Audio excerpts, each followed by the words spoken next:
हाँ जी, सभी को नमस्कार।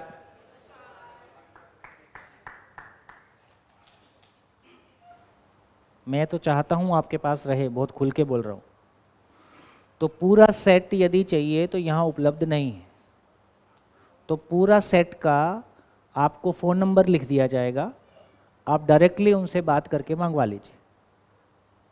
ठीक हो गया, है ना? तो कभी कोई बुक पढ़ने का मूड कर गया, कभी कोई बुक पढ़ने का मूड कर गया, वो भी अच्छी बात है। अगली बार जब हम यहाँ मिलेंगे तो मानव व्यवहार दर्शन के साथ में मिलेंगे, और मानव व्यवहार दर्शन के कितने पेज आप पढ़ के पहले से तैयारी करके आएंगे, उस सबको इस यहाँ फाइनल करके उठेंगे, ताकि मानव व्यवहार दर्शन की तरफ हम आगे बढ़ जाए। मानव व्यवहार दर्शन में अच्छी मेहनत हो गई, फिर पूरा दर्शन पढ़ने में आपको कोई दिक्कत नहीं।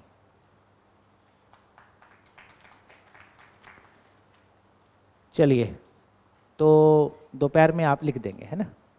तो जितनी बुक्स यहाँ उपलब्ध है उसके लिए अतुल भाई का नंबर लिख देंगे, बुक्स की डिटेल लिख देंगे, यहीं कांटेक्ट कर देंगे, नंबर भी लिख देंगे ताकि बात कर लें। ब्रेक में कर दीजिए, और बाकी फुल सेट मंगवाने के लिए उनका भैया का फ़ोन नंबर दे दीजिए। बढ़िया, बुक वालों को भी छापने का उत्साह है ना। देखिए, ये ऐसी बुक्स हैं, ये आपको रेलवे स्टेशन पे नहीं मिल सकती।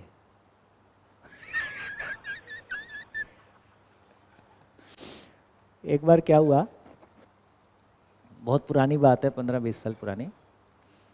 मैं मोटरसाइकिल से आना जाना करता था, तो मेरा एक बैग होता था जिसमें मेरी कुछ सामान रखे थे, तो वो मोटरसाइकिल की डिक्की में, तो मेरी एक छोटी सी बैग होती थी। तो एक दिन वो बैग चोरी हो गई, कहीं खड़ी किया था गाड़ी, और मैं अंदर गया, लौट के आया तो बैग गायब थी। अब हो गई तो हो गई, अब क्या करें। 4 दिन बाद वो आदमी घर वापस देने आया, बोले मेरे को आपकी ये बैग पड़ी हुई मिली। अब उसमें क्या था, मानव व्यवहार दर्शन था।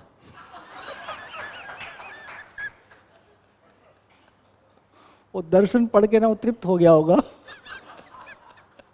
बोले जिसकी है उसको दे दो।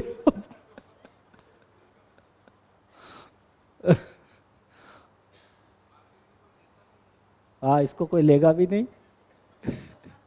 ज्ञान चोरी नहीं होता है, ये आपको इस पुस्तक से समझ में आएगा।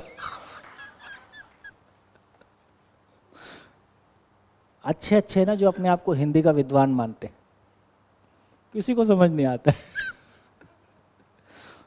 मतलब उसकी प्रॉब्लम नहीं है, वो तो हर दर्शन की अपनी टर्मिनोलॉजी है और कुछ। चलिए, तो जितनी हमारी बातचीत हो गई, मैं सोचता हूँ कि अब हम काफ़ी अच्छी स्थिति में हैं, और चीज़ें एक बार समराइज़ कर लें ताकि वो ठीक से लिंक हो जाए। कल मैं सोचता हूँ कि राकेश भाई ने डूबा भीगा गिरा पूरा कर दिया था, हो गया ना, है ना? तो सत्ता में संपृक्त प्रकृति के रूप में डूबा भीगा घिरा हमने कल पूरा किया। तो अब हम, मेरे को लगता है कि जब बात करेंगे तो काफ़ी क्लैरिटी से, केवल मैं दोहरा ही रहा हूँ, तो अब ये ध्यान में आ गया कि अस्तित्व सह अस्तित्व है। अब इन बातों के मीनिंग आप तक बहुत खुल खुल के पहुँचेंगे। आप बेशक मत लिखिए, फोटो ले लेना। और सह अस्तित्व नित्य वर्तमान, क्या मतलब है इसका?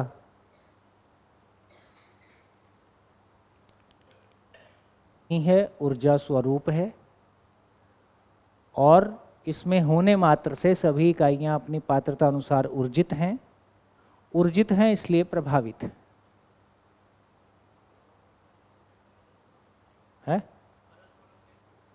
हाँ, अरस परस का मतलब एक तो ये हो गया कि जैसे कल चर्चा किया कि डूबा भीगा गिरा, है ना, ध्यान हुआ ना?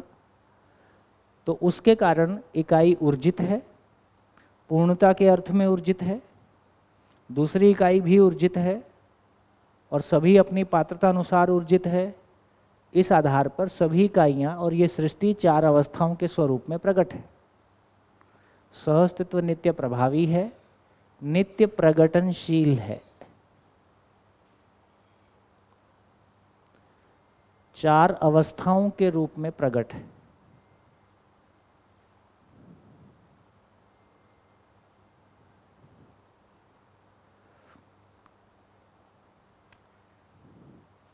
मानव के अलावा जो शेष है उसका आचरण निश्चित है।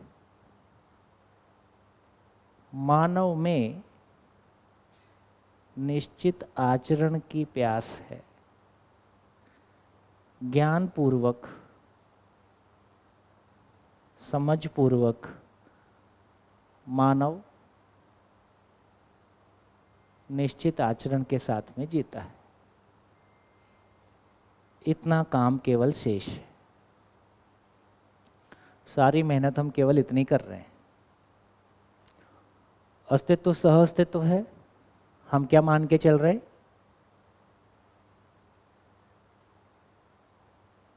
हम क्या मान के चल रहे हैं रोजमर्रा की जिंदगी में? मैं शरीर हूं, दूसरा भी शरीर है, बाकी मिट्टी पत्थर और सबके शोषण, सब मेरे शोषण के लिए बने हैं और मैं खा पी के खुश हो जाऊंगा। पता चला कि अस्तित्व सह अस्तित्व है, वो नित्य वर्तमान है, नित्य प्रभावी है, नित्य प्रगटनशील है। नित्य प्रगटनशील का मतलब 4 अवस्थाओं के स्वरूप में प्रकट है। उसमें से मानव के अलावा शेष 3 का आचरण निश्चित है। मानव में निश्चित आचरण की प्यास है और ज्ञान पूर्वक, समझ पूर्वक सहअस्तित्व को समझने से, ज्ञान का मतलब सहअस्तित्व, सहअस्तित्व को समझने से उसकी प्यास पूरी हो जाती है और वो आचरण के साथ में जीता है। इतना काम हम कर रहे हैं।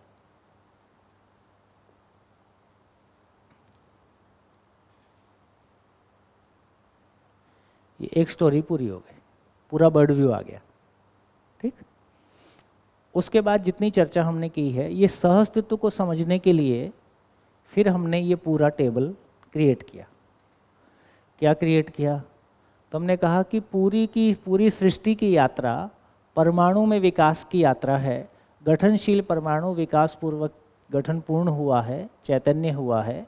मूल इकाई सृष्टि में पूरी की पूरी कायनात, जहाँ तक भी सारी गैलेक्सीज, जहाँ तक भी हम कल्पना करें, इकाई का, उसका मूल इकाई परमाणु ही है। परमाणु मोटे रूप में 2 प्रकार के हैं, गठनशील, गठनपूर्ण। गठनपूर्ण एक ही प्रकार का है। गठनशील 108, 118, किसी धरती पे 80 भी होते होंगे, 90 भी होते होंगे, मुझको नहीं पता। ठीक, लेकिन ये पता चल गया कि गठनपूर्ण एक ही प्रकार का है। और ये दोनों परमाणु, जब हम पदार्थ अवस्था, प्राण अवस्था की बात कर रहे हैं तो किसकी बात कर रहे हैं? गठनपूर्ण की बात कर रहे हैं कि गठनशील की बात कर रहे हैं? गठनशील की। तो गठनशील परमाणु कभी पदार्थ अवस्था के रूप में व्यक्त है, कभी प्राणावस्था के रूप में व्यक्त है। प्राणावस्था मरने के बाद वापस पदार्थ हो ही जाती। फिर जीवन ही पशु शरीर को चलाता है तो उसको जीव अवस्था कह रहे हैं, है ना। देखो ये बात यहाँ पे ध्यान आ जाए कि बेसिकली पशु का शरीर भी कोशिकाओं से मिलके ही बना है, लेकिन शरीरों को प्राणावस्था और जीवावस्था में हम डिफरेंशिएट कैसे करें? पेड़ पौधे भी कोशिकाओं से मिलके बनी रचना है, पशु पक्षी भी कोशिकाओं से मिलके, मानव शरीर भी कोशिकाओं से मिलके बनी रचना है। तो जहाँ से शरीर को ब्रेन चलाता है वो जीवावस्था के शरीर है। ये बात अपने ध्यान में आ जाए।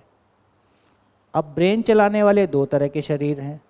एक तरह के शरीर वो हैं जहाँ ब्रेन अभी पूरी तरह से विकसित नहीं हुआ है कि जीवन उसको चला सके, इसलिए जितने भी 1 इंद्रिय, 2 इंद्रिय टाइप चीज़ें हैं, कॉकरोच, वो लीच को गुजराती में क्या बोलते हैं, वो जो तालाब में भैंस जाती है उसको चिपक के,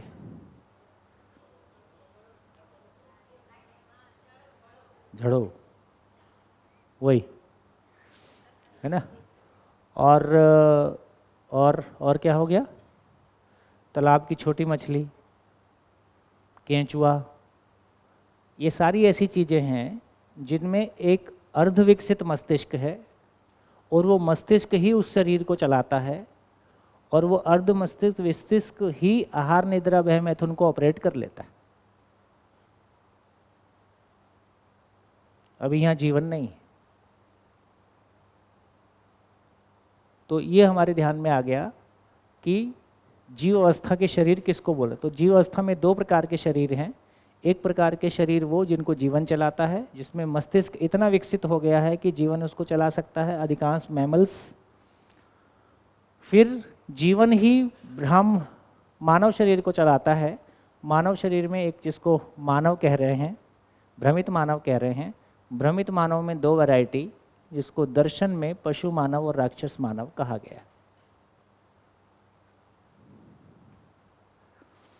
और फिर ज्ञान संपन्न। ज्ञान संपन्न का मतलब है यहाँ अनुभव हो गया है। अनुभव के बाद में परिवार में प्रमाणित किया तो मानव पद, समाज अखंड समाज के अर्थ में, शिक्षा के अर्थ में प्रमाणित किया तो देव मानव, और फाइनली व्यवस्था के अर्थ में प्रमाणित किया तो दिव्यता। ये क्लियर हो गया? आगे चले? आपको दिख रहा थोड़ी रहा होगा ये। आप बोर्ड की तरफ क्यों देख रहे हो जो आपको दिख नहीं रहे? तो आपको तो मोबाइल में भेज दिया ना, तो अपना मोबाइल खोलो। ये देखो, मोबाइल खोलना बोल लूँगा तब खोलोगे। भाई ये मेरे को मोबाइल पे लिखा हुआ दिखाई दे गया कि आप तक आपको दूर से दिखाई नहीं देगा, इसलिए आपको मोबाइल पे भिजवाया। हाँ, माइक में मैमल्स और मनुष्य और चैतन्य परमाणु दोनों में सेम है। फिर से बोलिए। जीवावस्था में मैमल्स मतलब हाथी, घोड़ा, ये सब, और मनुष्य उसमें चैतन्य परमाणु सेम है। तो फिर डिफरेंस कहाँ पड़ा कि हमारे में कल्पना शक्ति और ये सब आ गया और उसमें नहीं है? देखिए, पशु शरीर को चलाता हुआ जीवन जिस शरीर को चला रहा होता है उसके ब्रेन के साथ तदाकार हो जाता है।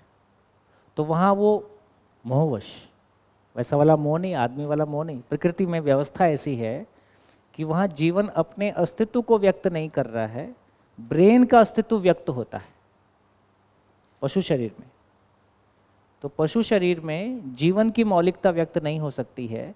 जीवन शरीर चला सकता हूँ इतना ही प्रमाणित करता है, इतना ही जीवन से हो पाता है। तो पशु शरीर वंश विधि से संचालित है, इसलिए वो जीव यदि मानव शरीर को चलाता हुआ जीवन भी लौट के पशु शरीर को चलाएगा, संभावना बहुत न्यूनतम है, लेकिन दरवाज़ा तो खुला ही है। यदि कोई भ्रमित मानव घोर भ्रमित स्थितियों में किन्हीं भी अपने मानसिक कारणों से, प्रतिक्रिया से वो पशु शरीर चलाने को स्वीकारता है और वो पशु शरीर को चलाता है, तो मानव शरीर में रहते हुए उसका कल्पनाशीलता काम कर रहा था, लेकिन पशु शरीर में वो अवसर ही नहीं है, क्योंकि पशु शरीर को चलाने का मतलब ही है कि वंश परंपरा के अनुसार उस शरीर का चलना और जीवन का उस पशु के स्वरूप में हो जाना। तो वहाँ पे कल्पनाशीलता जीवन में पोटेंशियल के रूप में है, व्यक्त नहीं हो पा रहा है। अभी भी हमारे पास बुद्धि और आत्मा पोटेंशियल के रूप में है, व्यक्त नहीं हो पा रहा है। एक साइंस का मतलब वो पेपर पढ़ा था, उसमें था कि हाथी का जितना बॉडी है उसके हिसाब से उसके ब्रेन में जितने न्यूरॉन्स है, संख्या परसेंटेज वाइज वो, और मनुष्य में उसकी बॉडी के हिसाब से न्यूरॉन्स की जो संख्या है, तो मनुष्य में इतनी संख्या हो गई न्यूरॉन्स की इवोल्यूशन के साथ कि उसकी वजह से ये हो पाया है, और हाथी में उसी वजह से वो वहाँ अटक गया।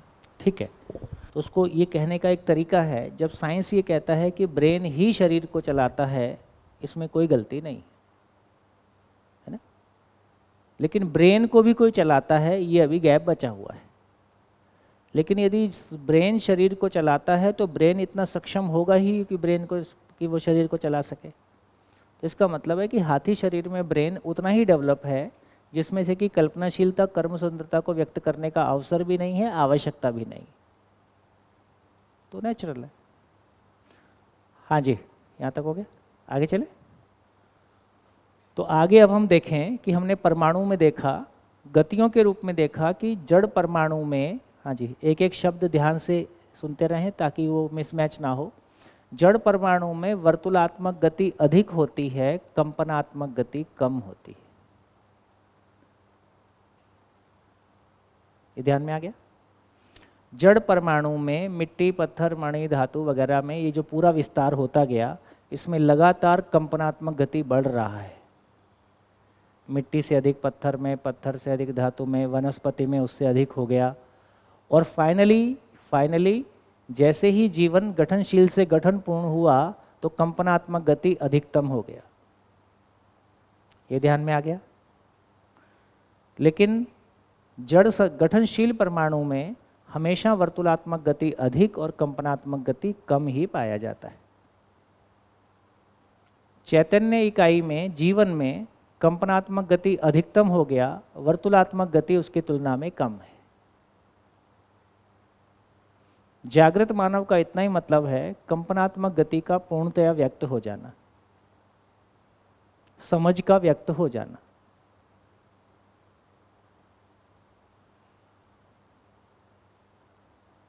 कोई कंफ्यूजन?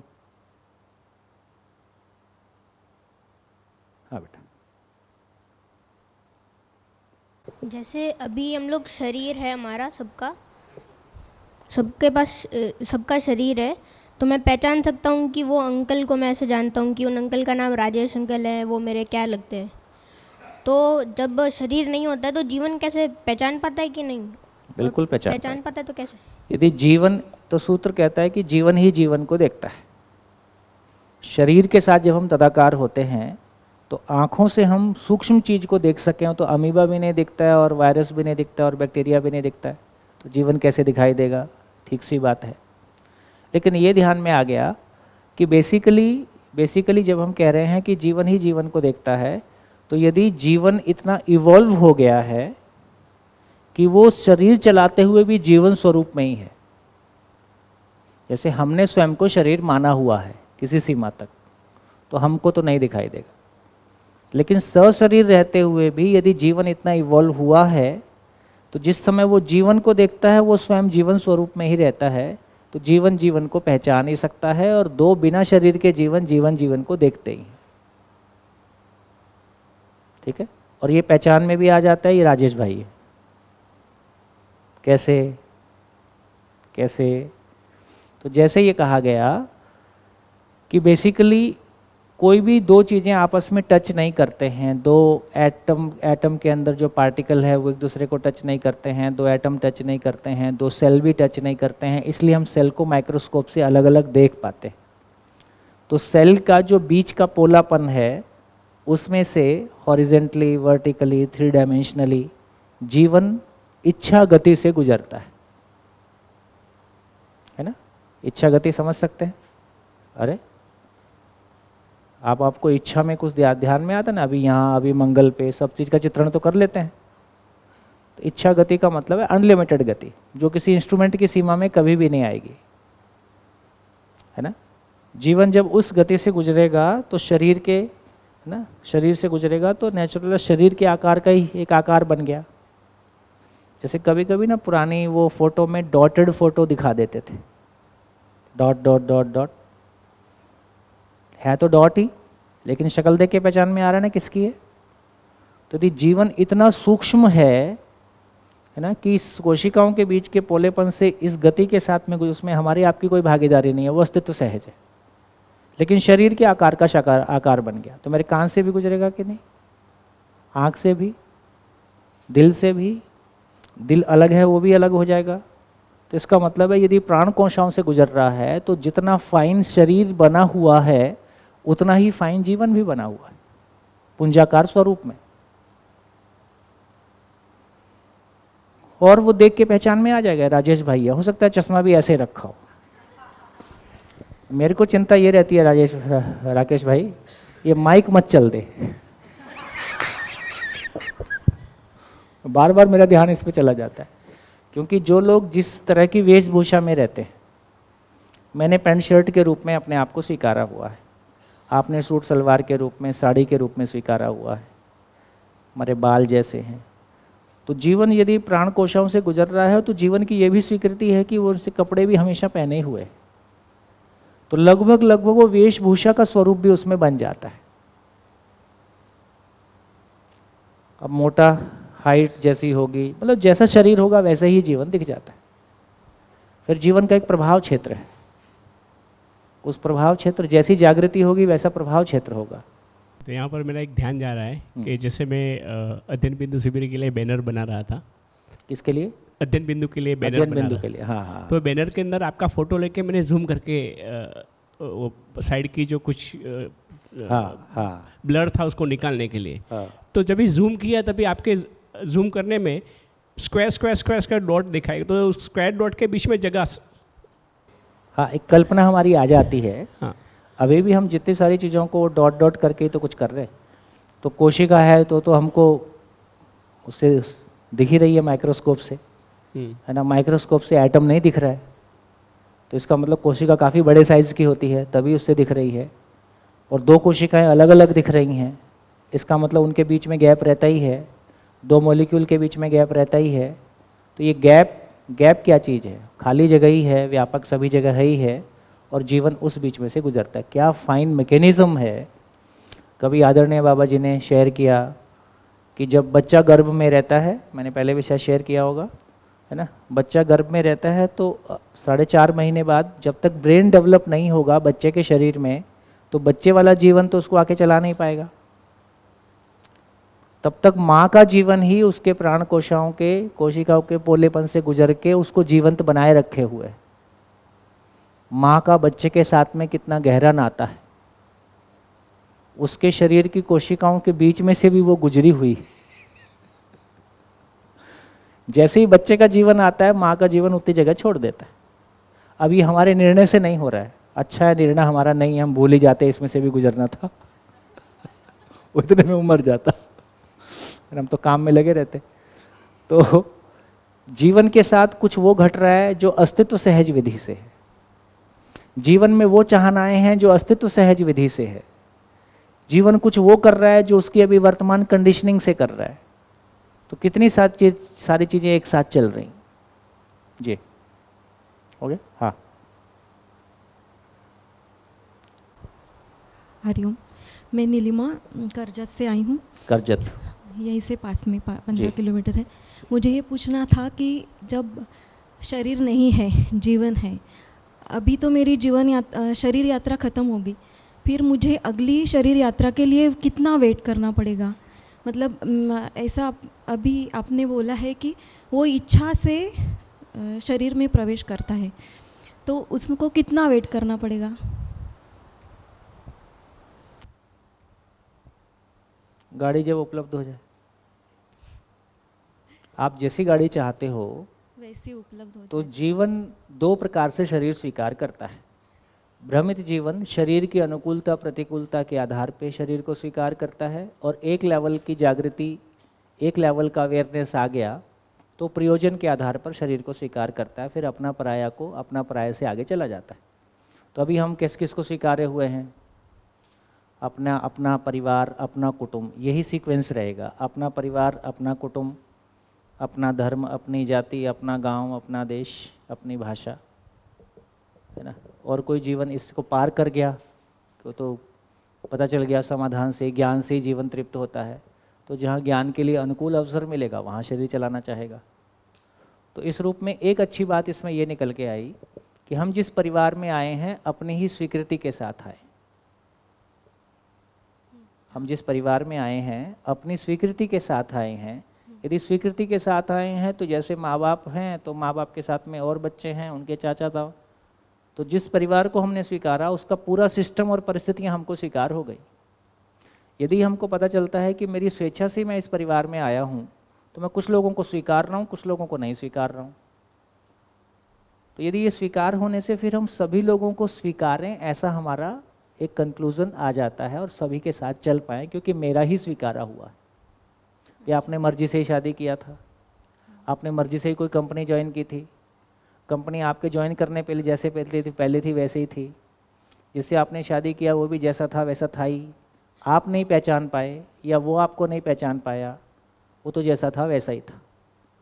तो यदि मैं ये स्वीकार लेता हूँ कि मेरी स्वीकृति से सब हुआ है, मैंने ही स्वीकारा है, दबाव में भी स्वीकारा तो भी मेरी ही स्वीकृति है, प्रभाव में स्वीकारा तो भी मेरी ही स्वीकृति है, तो मैं उसको जिम्मेदारी को ओन करता हूँ, नहीं तो मैं दूसरे के गले डालता हूँ।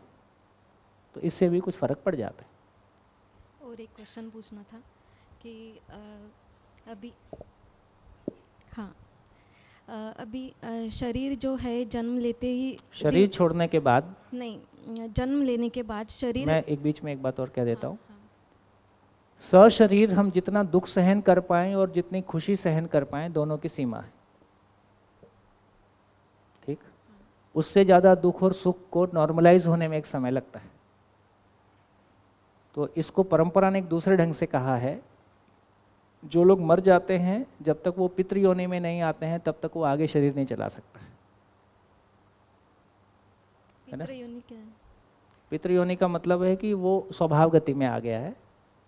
जैसे मैं, जब मेरी डेथ हुई तो किन्हीं भी कारणों से जो भी मेरे अंदर अतृप्तियाँ रहीं, जो भी मेरे साथ कोई गलतियाँ हुई, जो भी, अभी मैं उसी आवेश में हूँ, है ना। किसी किसी का शरीर छोड़ने के पहले वो आवेश शांत हो पाता है, किसी किसी का नहीं हो पाता है, तो उसके बाद एक समय लगता है।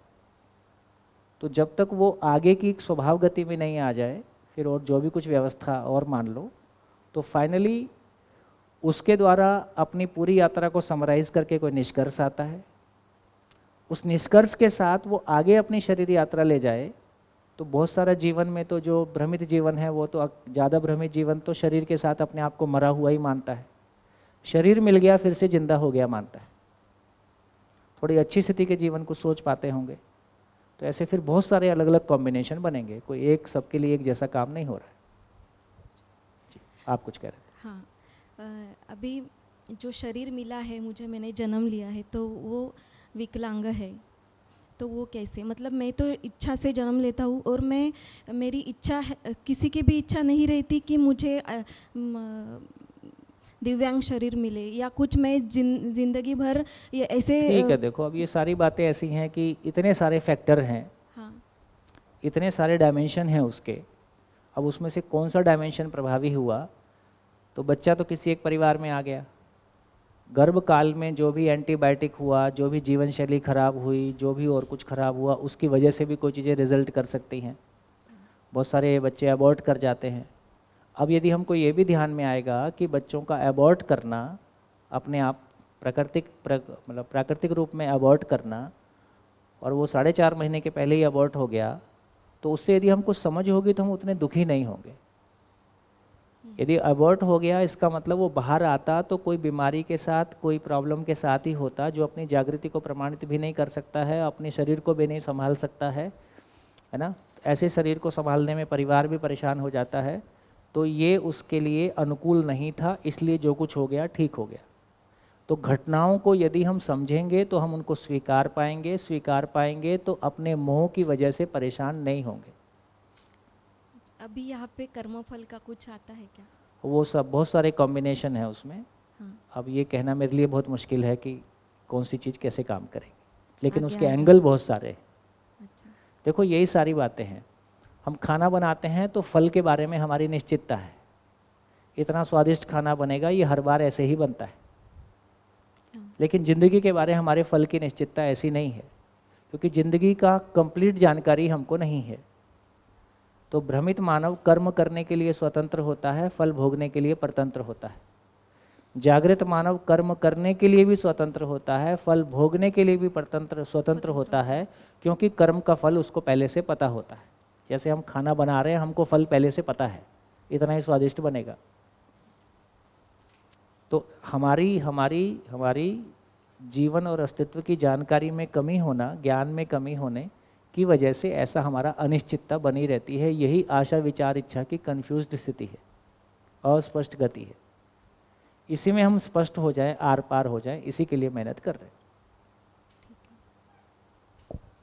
जी,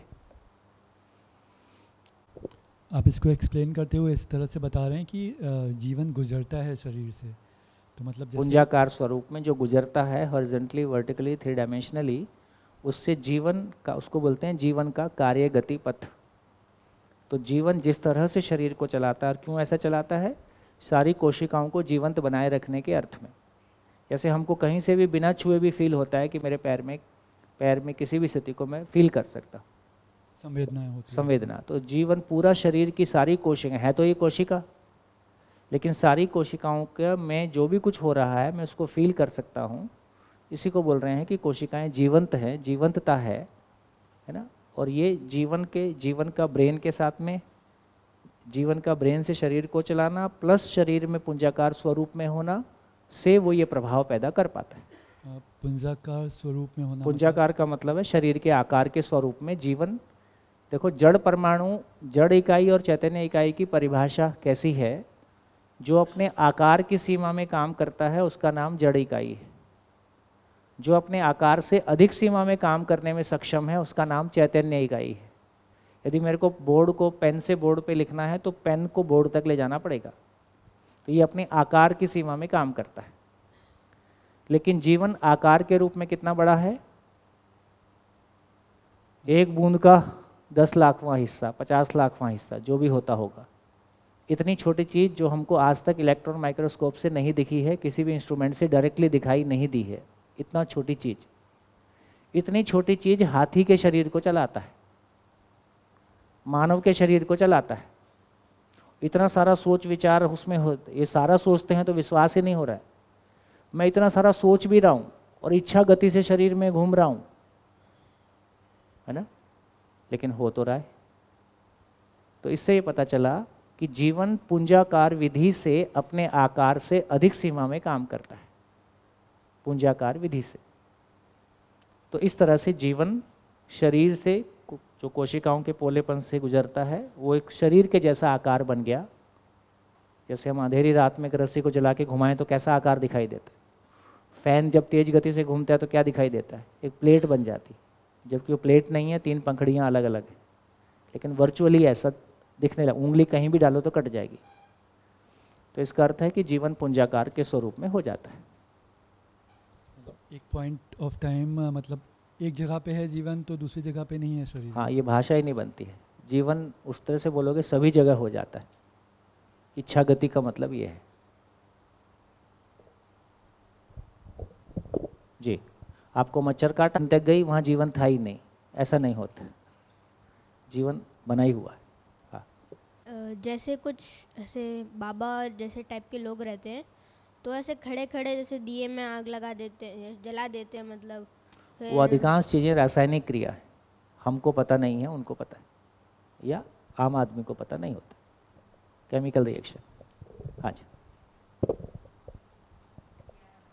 ये आउट ऑफ बॉडी एक्सपीरियंस क्या होता है? आउट ऑफ बॉडी एक्सपीरियंस यही है कि शरीर यहाँ रखा रहेगा, आप कहीं आजू बाजू घूम के आ जाते हो। तो ये जो हम जीवन, जो ये जो पुंजाकार है वो कहीं बाहर जाता है, ऐसा है? शरीर से कनेक्शन बनाए रखता है। ये सब आजकल ट्रेनिंग से भी लोग, इसके लिए ज्ञान की ज़रूरत नहीं। देखो, एक सिद्धि मार्ग है, एक साधना मार्ग है, ज्ञान मार्ग है। जब हम ज्ञान मार्ग से जा रहे हैं, तो जब हम ज्ञान पूर्वक आगे बढ़ रहे हैं, तो हमारी चेतना का स्तर उठ रहा है। चेतना के स्तर उठने का मतलब है जीव चेतना से सुखी होने के स्थान पर मानव चेतना से सुखी होने की योग्यता, शरीर से सुखी होने के स्थान पर ज्ञान पूर्वक सुखी होने की, समाधान पूर्वक सुखी होने की स्थिति। इस क्रम में ये समझ में आएगा ही जीवन शरीर अलग अलग है, वो अधिकार आएगा ही, लेकिन उस अधिकार का वो प्रयोग आवश्यकता अनुसार नहीं करेगा। आवश्यकता के अनुसार ही करेगा, नहीं तो नहीं करेगा। लेकिन जिसको ज्ञान नहीं है, तो अभी हम दूसरों को अपनी गाड़ी चमका के, मकान चमका के प्रभावित करते हैं। कल को मैं फिर ये चमत्कार दिखा के भी प्रभावित करूंगा कि मैं जीवन और शरीर कैसे अलग कर सकता हूं, और फिर उसके आधार पे चेले बनेंगे, उसके आधार पे दुकान सजेगी। तो इसलिए बिना समझ के, बिना चेतना के स्तर के यदि सिद्धियां, अभी पद भी एक सिद्धि है, धन भी एक सिद्धि है, उन सिद्धियों का भी हमने दुरुपयोग ही किया है। इसलिए ऐसी तमाम चीज़ों का, सिद्धियां लोगों के पास इस तरह की होती हैं, लेकिन उनका दुरुपयोग ही ज़्यादा होता है, उससे उसको भी कोई फ़ायदा बहुत ज़्यादा नहीं हो पाता। बढ़िया। तो बियॉन्ड बॉडी आजकल ये वो पास्ट लाइफ रिग्रेशन थेरेपी, ये सब भी बहुत कुछ होने लगा है। ठीक है, उसका कोई आंशिक लाभ हो सकता है, लेकिन कौतूहल में चले जाते हैं और उसमें हमारे पास आगे बढ़ने की, चेतना को आगे बढ़ाने की गुंजाइश नहीं मिलती है, तो कोई भी चीज़ फिर बैकफायर मारती है। ठीक हो गया? तो जीवन अलग है ही, एक दिन अलग होगा ही। आप जब चाहे अलग कर ही सकते हो, पंखे से लटकाओ अलग। भ्रमित मानव के, भ्रमित जीवन के अधिकार क्षेत्र में नहीं है कि वो शरीर को छोड़ सके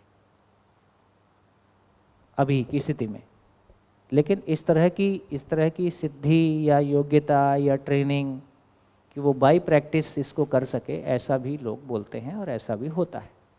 लेकिन मतलब इस सबका इच्छा फायदा, मृत्यु भी वास्तविकता है। इच्छा मृत्यु की आवश्यकता क्या है? इच्छा मृत्यु चाहिए थी, शरीर चलाया क्यों था? तो ये सब ना कोई बहुत काम की बात है नहीं।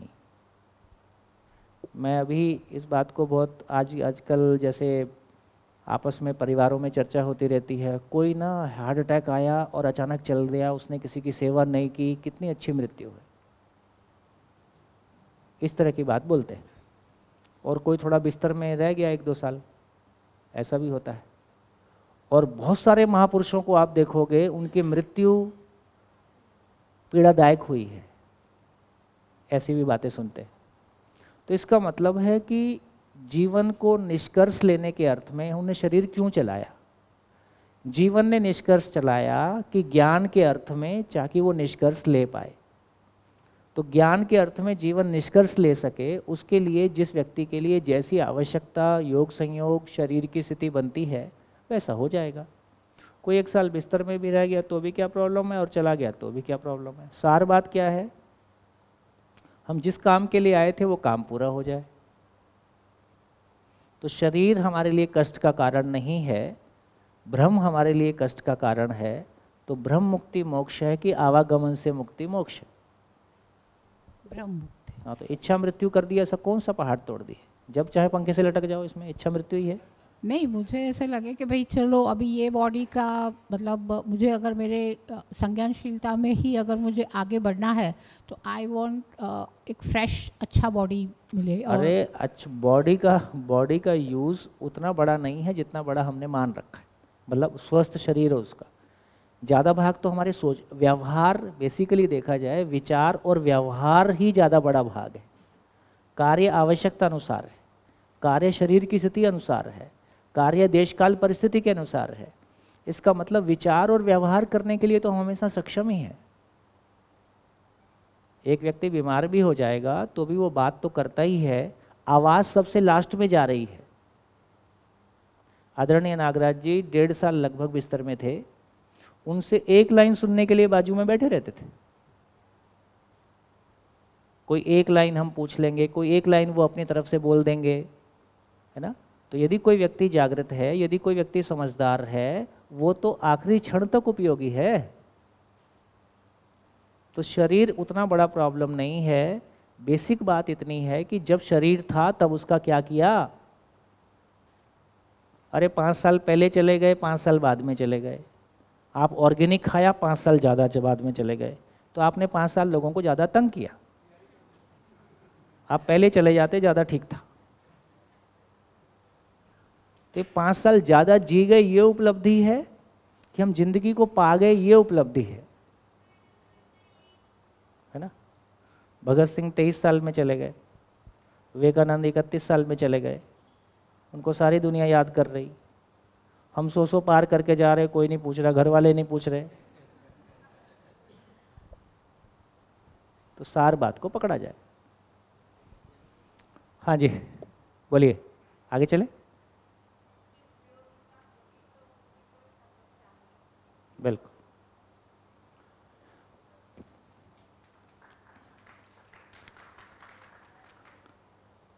तो आगे बढ़ते हैं। मोबाइल आपके पास है, यहाँ आपको दिख रहा हो तो अच्छी बात है, नहीं दिख रहा हो तो आपका मोबाइल आपके पास है।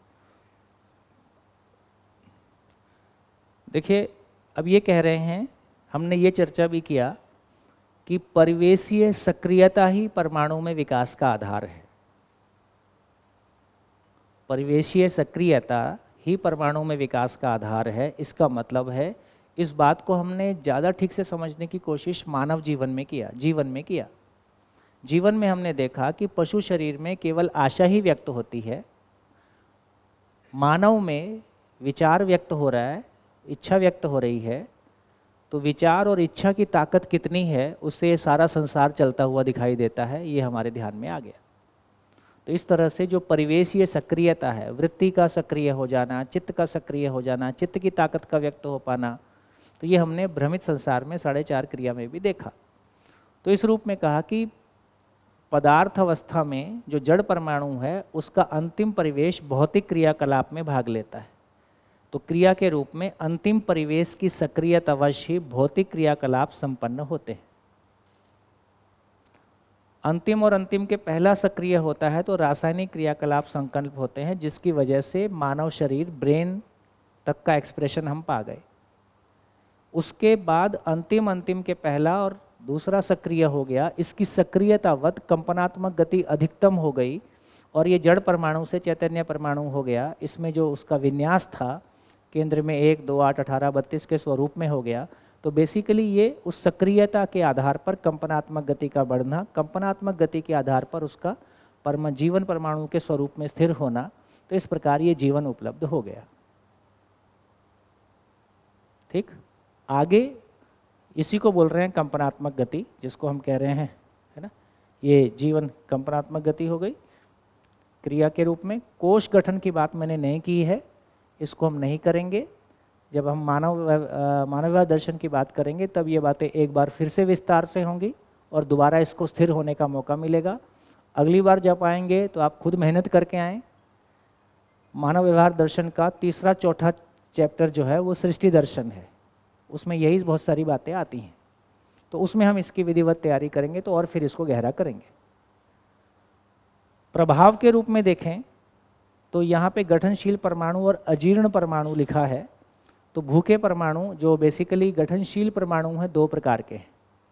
एक प्रकार के परमाणु वो हैं जिनको हम भूखे परमाणु कह रहे हैं, एक को अजीर्ण कह रहे हैं। तो भूखा और अजीर्ण तृप्त परमाणु के रेफरेंस में कह रहे हैं।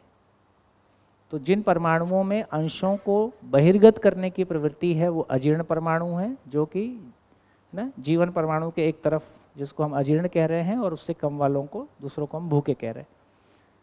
जो गठनशील परमाणु है, भूखे परमाणु हैं, वो ध्वनि ताप विद्युत के रूप में व्यक्त होते हैं। उनका प्रभाव जो है ध्वनि ताप विद्युत के रूप में व्यक्त होता है। और जो गठनशील हैं, जड़ परमाणु ही हैं, उसमें से जो अजीर्ण है वो विकिरणीयता के रूप में व्यक्त होते हैं। ये मैंने कवर नहीं किया है ना? करूं कि आगे करेंगे?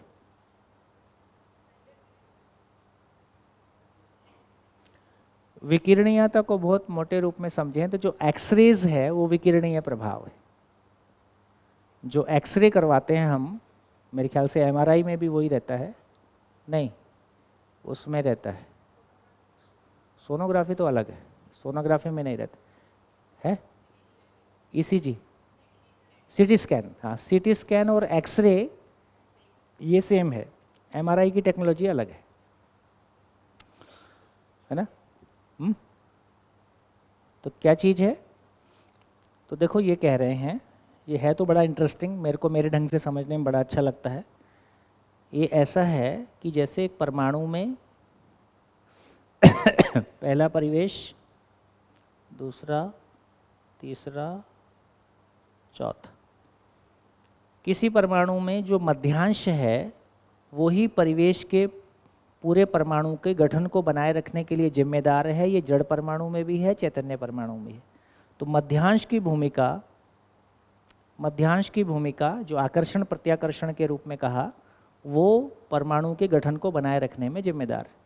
अब यदि इसमें और ऑर्बिट बढ़ गए, छठा हो गया, पांचवा, चौथा, पांचवा, छठा, सातवां, जैसे जैसे ऑर्बिट बढ़ते जाते हैं तो जो न्यूक्लियर फोर्स है, जो केंद्र का चुंबकीय बल है, वो इसके 4 से अधिक जो परिवेश हैं उनमें जो पार्टिकल हैं उनको अपने साथ बनाए रखने में उसका बल कम पड़ता है।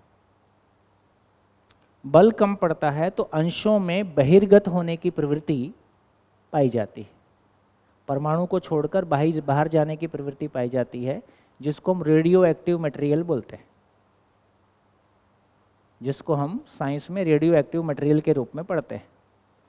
अब यदि अंश बाहर जाएंगे तो परमाणु का स्ट्रक्चर रहेगा कि बना रहेगा कि बिगड़ जाएगा? बिगड़ जाएगा। तो परमाणु अपने स्ट्रक्चर को बनाए रखने के लिए, तो जड़ परमाणु में जो ध्वनि ताप विद्युत रूपी प्रभाव परिवेश से बहिर्गत हो रहा था, ध्यान आ गया? मूल ऊर्जा और जड़ परमाणु के सह अस्तित्व में व्यक्त प्रभाव ध्वनि, ताप और विद्युत के रूप में जो परिवेशों से बहिर्गत हो रहा था, बाहर की ओर जा रहा था, है ना, अस्तित्व विधि से परमाणु अपने आप को बचाए रखने के लिए उस प्रभाव को केंद्र की तरफ नियोजित करता है। इसमें ऑर्बिटल मोशन चेंज होता है, ऐसा दर्शन कहता है, जिसकी वजह से ये प्रभाव बाहर की बजाय केंद्र की तरफ आता है। केंद्र तो सारे को पचा नहीं पाएगा, तो केंद्र से जो प्रभाव बाहर की ओर जाता है इसका नाम विकिरणीय प्रभाव है।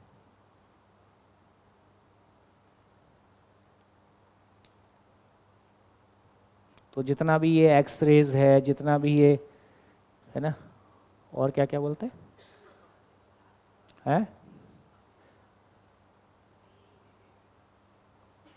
नहीं वो तो अलग घटना हो गई। जैसे धरती में, जैसे रेडियो एक्टिव मटेरियल किसी भी धरती में, जैसे यूरेनियम वगैरह या कोई भी जैसे मटेरियल है, वो किसी भी धरती में होता ही है। पूरे अस्तित्व में एक ब्रह्मांडीय किरणों का प्रभाव बना ही रहता है। तो किसी धरती के भीतर जो विकिरणीय प्रभाव है, इसकी बड़ी महिमा है। देखिए, जो विकिरणीय प्रभाव है ये क्या चीज़ है? विकिरणीय प्रभाव संतुलन के अर्थ में है। इसका जो एप्लीकेशन कभी बाबा जी ने शेयर किया, तो उन्होंने एक तो कहा कि विकिरणीय प्रभाव किसी धरती के ठोस होने के रूप में काम करता है। जैसे अभी बृहस्पति पे धूलीकण है, अभी भारी परमाणु सूरज पे नहीं बने हैं। जैसे जैसे ठंडा होगा भारी परमाणु बनेंगे, तो इन सबको साथ में लाने का काम, जोड़ने का काम, तो किसी धरती के ठोस होने के अर्थ में, किसी धरती पे रासायनिक क्रियाकलाप होने के अर्थ में, रासायनिक क्रिया के अर्थ में, इसको हम काफ़ी प्रैक्टिकली भी समझ सकते हैं। जितना भी बीजों में जेनेटिक मॉडिफिकेशन होता है, वो रेडियो एक्टिव को, बीज का जो डीएनए आरएनए होता है उसको रेडियो एक्टिव मटेरियल से, रेडियो एक्टिव जो किरणें हैं उससे उसको प्रभावित करते हैं, उससे उसमें कोई चेंज आता है। हिरोशिमा नागासाकी में जो हुआ, उससे जो विकिरणीय प्रभाव निकला है ना, उससे आने वाले बच्चों तक में प्रभाव पड़ा, क्योंकि बेसिकली हमारे सेल के डीएनए आरएनए तक में कोई केंद्र में कोई, तो केंद्र से निकला हुआ प्रभाव केंद्र तक असर करता है। जैसे मेरे ख्याल से हम जब ओवन में चीज़ें गर्म करते हैं, कुछ दिखता नहीं है लेकिन सब गर्म हो जाते हैं, तो उसमें भी केंद्र तक का प्रभाव। तो आजकल ऐसे बोलने लगे हैं कि ओवन यूज़ करना ठीक नहीं, क्योंकि वो सेल तक को डैमेज करता होगा या जो भी। तीसरा बोलते हैं गठनशील से गठनपूर्ण होने के अर्थ में।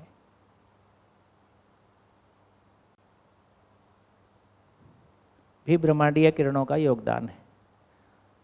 तो ये तीन बातें हैं।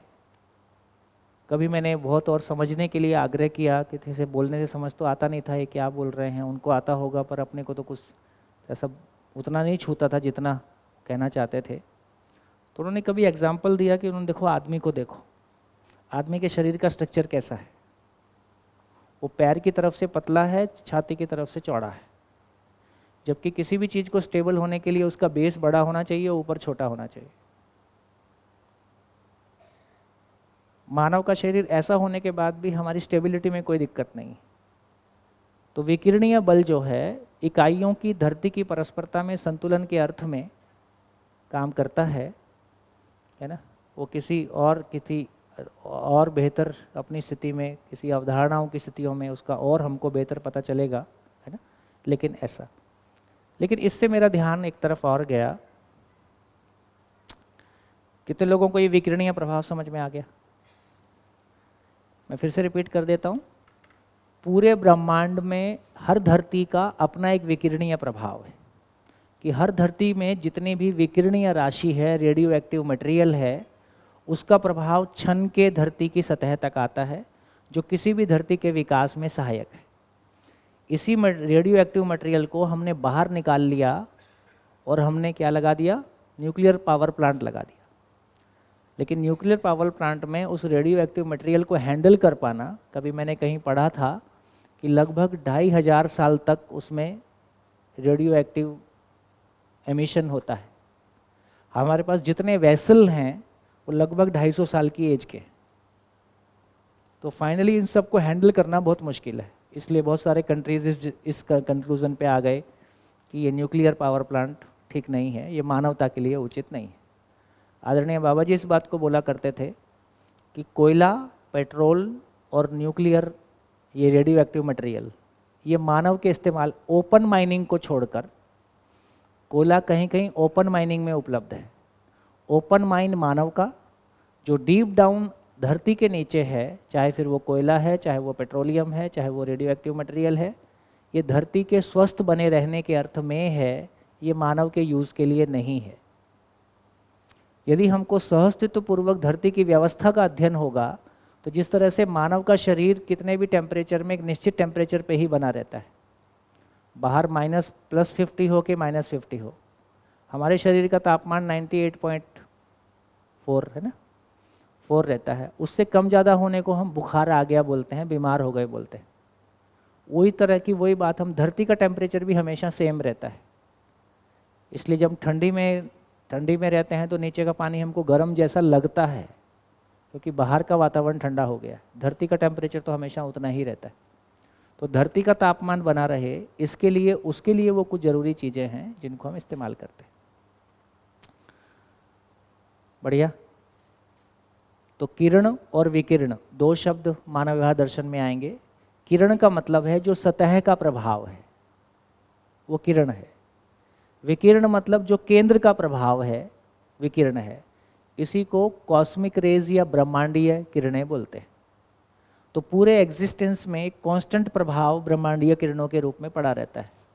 बेसिकली ये ज्योतिषीय गणना भी ब्रह्मांडीय किरणों के प्रभाव की गणना है।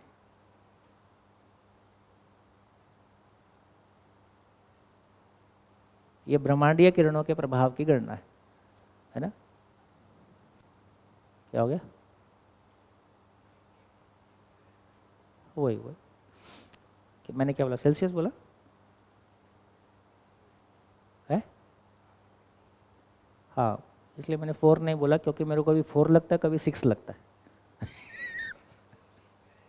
हाँ, वो तो ठीक है, फ़ारेनहाइट तो ठीक है।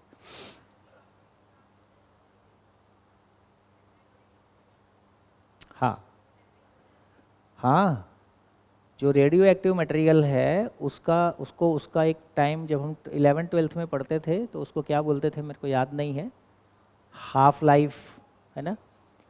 तो उस इतने 100 सालों में वो हाफ, उसका आधा कुछ बाहर पार्टिकल चले जाएंगे, तो ये सब वो नहीं बोल रहा हूँ। किसी भी परमाणु में जो अंशों की संख्या है 4 ऑर्बिट तक, 4 परिवेश तक, केंद्र उसको बढ़िया से अपने जो उसका केंद्र का बल है उसको संभाल के रख पाता है। जब 5, 6, 7, 8 की तरफ जाता है तो केंद्र का बल इतनी दूर वाले अंशों को उतना अच्छे से कंट्रोल नहीं कर पाता है, या उनकी परस्परता उतने अच्छे से नहीं बन पाती है साथ रहने की। तो उसमें परमाणु को छोड़कर, अंशों में परमाणु को छोड़कर बाहर जाने की प्रवृत्ति पाई जाती है, और धीरे धीरे वो परमाणु को छोड़ते हैं।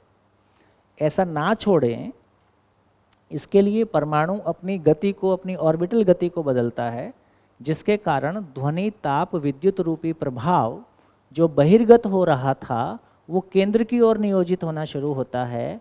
जब वो केंद्र से प्रसारित होता है, इसका नाम विकिरणीयता है। बढ़िया। ऐसे ही परिवार में भी होता है, ऐसे ही परिवार में भी होता है। परिवार भी एक परमाणविक स्वरूप है, परिवार भी एक परमाणविक स्वरूप है। 2 लोगों की शादी हो गई तो ये उनका बन गया ऐसे, एक केंद्र में रहता है, एक ऑर्बिट में रहता है। अब केंद्र में कौन रहेगा, ऑर्बिट में कौन रहेगा? पति पत्नी में से है? हाँ, जिसका प्रभाव ज़्यादा होता है। और प्रभाव कौन सा वाला ज़्यादा होता है?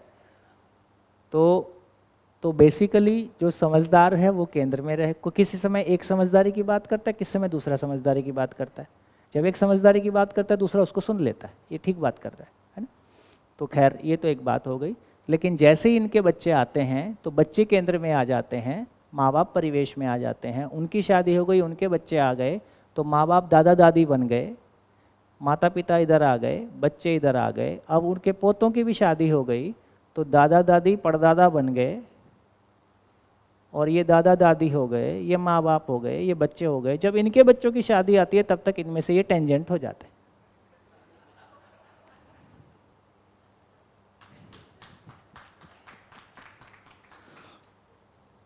ऐसे तो बनता है?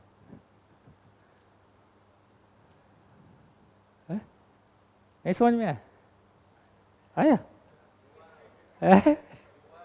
जुआरा? हाँ, नहीं, मैं झगड़े की वजह से नहीं बोल रहा हूँ। शरीर शांत होने के समय आ जाता है ना। झगड़े से अलग हो गए वो एक अलग बात है। ये जो परमाणु अंश हैं, संख्या बढ़ती है, इसलिए जॉइंट फैमिली टूट के न्यूक्लियर फैमिली हो गई है ना। तो जो झगड़ा करता है वो परमाणु को छोड़कर बहिर्गत होने की प्रवृत्ति उसमें आ जाती है, तो उसको फिर शिविर में लाया जाता है।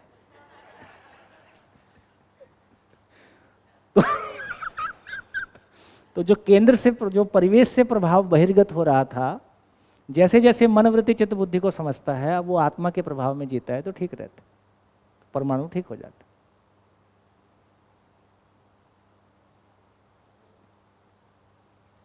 बढ़िया। खैर, ये तो मजाक की बात थी, लेकिन इतना भी मजाक नहीं है ना, कुछ तो साथ बैठ जाता है। मैं इसको दूसरे तरीके से भी देखता हूँ कि जैसे हमने जड़ परमाणु, जैसे विकिरणीयता की महिमा को हमने देखा कि विकिरणीयता की महिमा किसी धरती के ठोस होने के स्वरूप में अपना योगदान देती है। विकिरणीयता की महिमा किसी धरती पे भौतिक रासायनिक क्रियाकलाप के अर्थ में योगदान देती है। विकिरणीयता की महिमा फाइनली गठनशील से गठनपूर्ण परमाणु होने के अर्थ में भी अनुकूलता बनने के लिए कोई स्थिति बनती है। अब यदि सेम घटना मानव में देखें, जब मानव भ्रमित रहता है तो हमारी ऊर्जा बहिर्गत होती रहती है।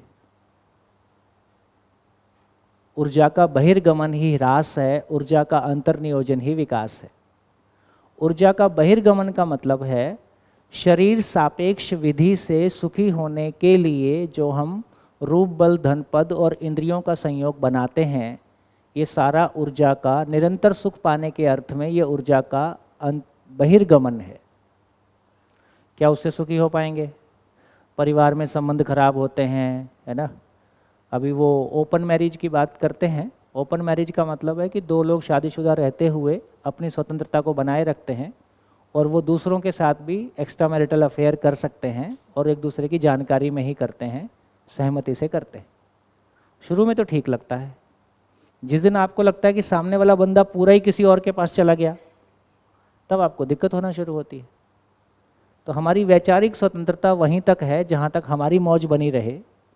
जिस दिन वो हमारी मौज पे भारी पड़ता है, उस दिन फिर आपको कुछ और याद आने लगता है। तो ये तमाम चीज़ों को आप देखोगे। खैर, मैं तो उतनी बुरी स्थिति की बात नहीं कर रहा हूँ, मैं तो केवल यही कह रहा हूँ कि अभी स्वयं को शरीर मानते हुए यदि हमारा ऊर्जा का बहिर्गमन होता है, फाइनली उससे हमको लोभ मोह काम से कोई सुख की निरंतरता नहीं मिलती है, तो कोई दिन हम थक जाते हैं। इस बीच में जो अपराध बोध गले पड़ता है, हमने किसी को निपटाया, किसी ने हमको निपटाया, वो सब अलग झंझट गले पड़ जाता है। तो ये ऊर्जा का बहिर्गमन है।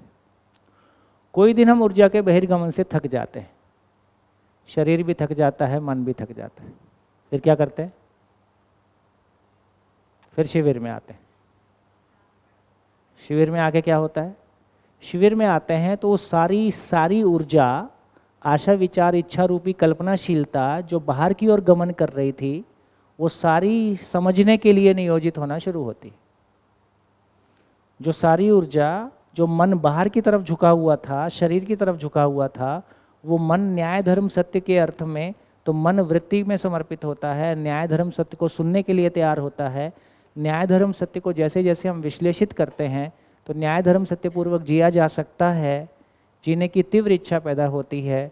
फलतः साक्षात्कार बोध अनुभव पूर्वक हम केंद्र आत्मा जागृत हो जाती है, आत्मा ज्ञान संपन्न हो जाती है। आत्मा ज्ञान संपन्न होता है तो मानव फिर आत्मा से संचालित होता है। पूर्वक अनुभव पूर्वक आत्मा ज्ञान संपन्न हुआ। भ्रमित मानव में आत्मा ज्ञान संपन्न नहीं होता है। आत्मा में ज्ञान की प्यास होती है, अनुभव पूर्वक आत्मा ज्ञान संपन्न हुआ, ज्ञान संपन्न होते ही अनुभव का प्रभाव, तृप्ति का प्रभाव, ज्ञान का प्रभाव, उससे पूरा जीवन नहा जाता है, पूरा जीवन ही प्रभावित हो जाता है।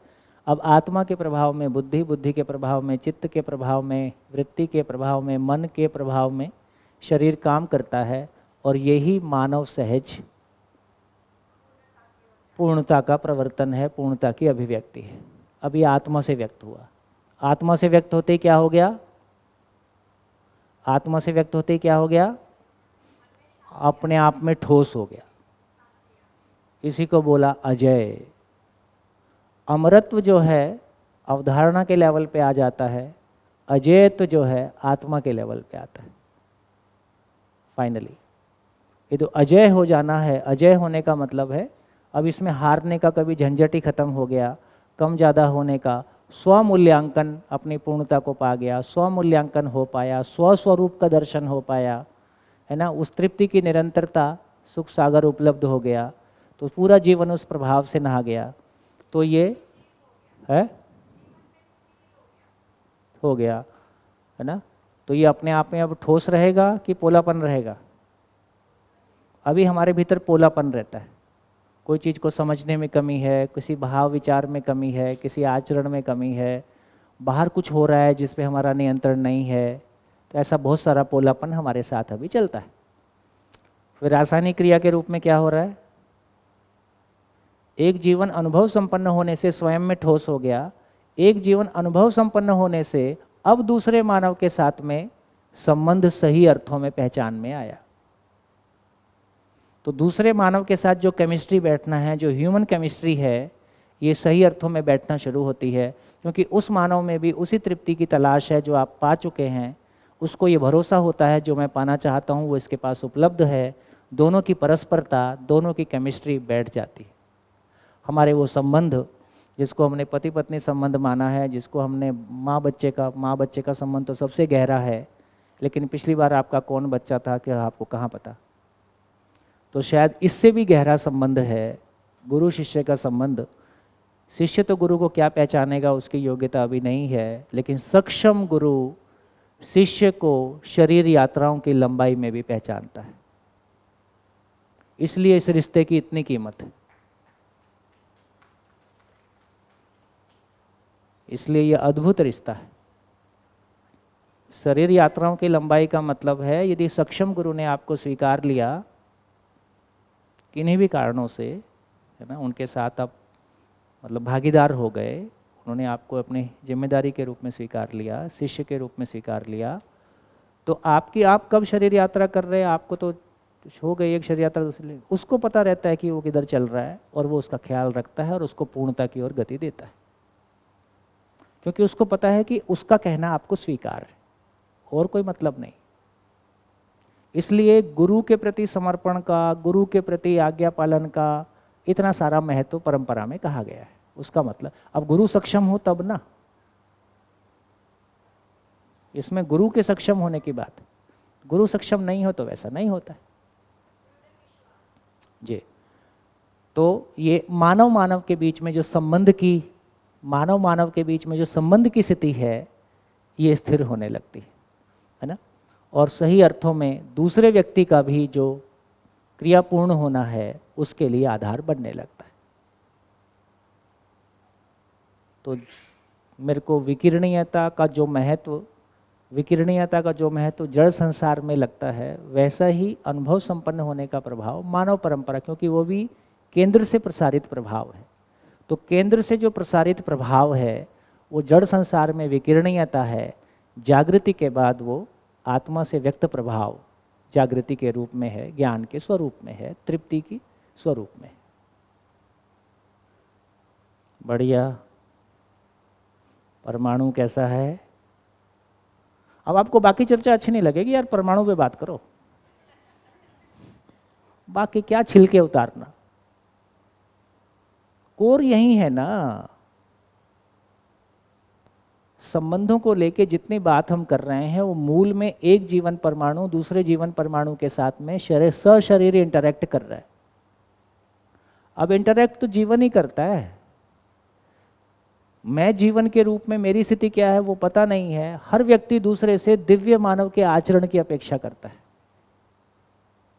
पति पत्नी के बीच में ज़्यादा जो जोक्स बनते हैं ये वो इसी कारण से हैं कि दोनों को एक दूसरे से दिव्य मानव की अपेक्षा है। मैं तो वही आचरण करूंगा जैसा मैं हूं, तुम मेरे को वैसा स्वीकारो, पर तुम दिव्य मानव का आचरण करो। यही सारा गिला, पर ये पॉजिटिव है क्योंकि दिव्य मानव के आचरण की अपेक्षा नहीं रहेगी तो ये खिटपिट क्यों नहीं होगी। खिटपिट नहीं होगी तो पता कैसे चलेगा यार गैप है। तो शादी कर लो, उसके बाद पूर्णता निश्चित। ये एक दूसरे को पार उतार के ही मानेंगे। इसलिए लोग आजकल शादी करने से कतरा रहे हैं। बढ़िया, ये ठीक हो गया। इसको पूरा कर लेते हैं फटाफट। तो यहाँ तक हम आ गए। भौतिक क्रिया, रासायनिक क्रिया, जीवन क्रिया, 3 ही क्रिया हो गई। कोश गठन की बात हम कर नहीं रहे हैं, यहाँ हमने बात कर लिया। तो जड़ परमाणु 2 प्रकार के हैं, अजीर्ण परमाणु और भूखे परमाणु। अजीर्ण परमाणु का मतलब है जिन परमाणुओं में ऑर्बिट्स ज़्यादा हैं और उसमें अंशों को बहिर्गत करने की प्रवृत्ति है।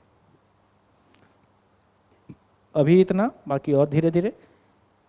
तो गठनशील परमाणु में 2 प्रकार के प्रभाव व्यक्त हैं।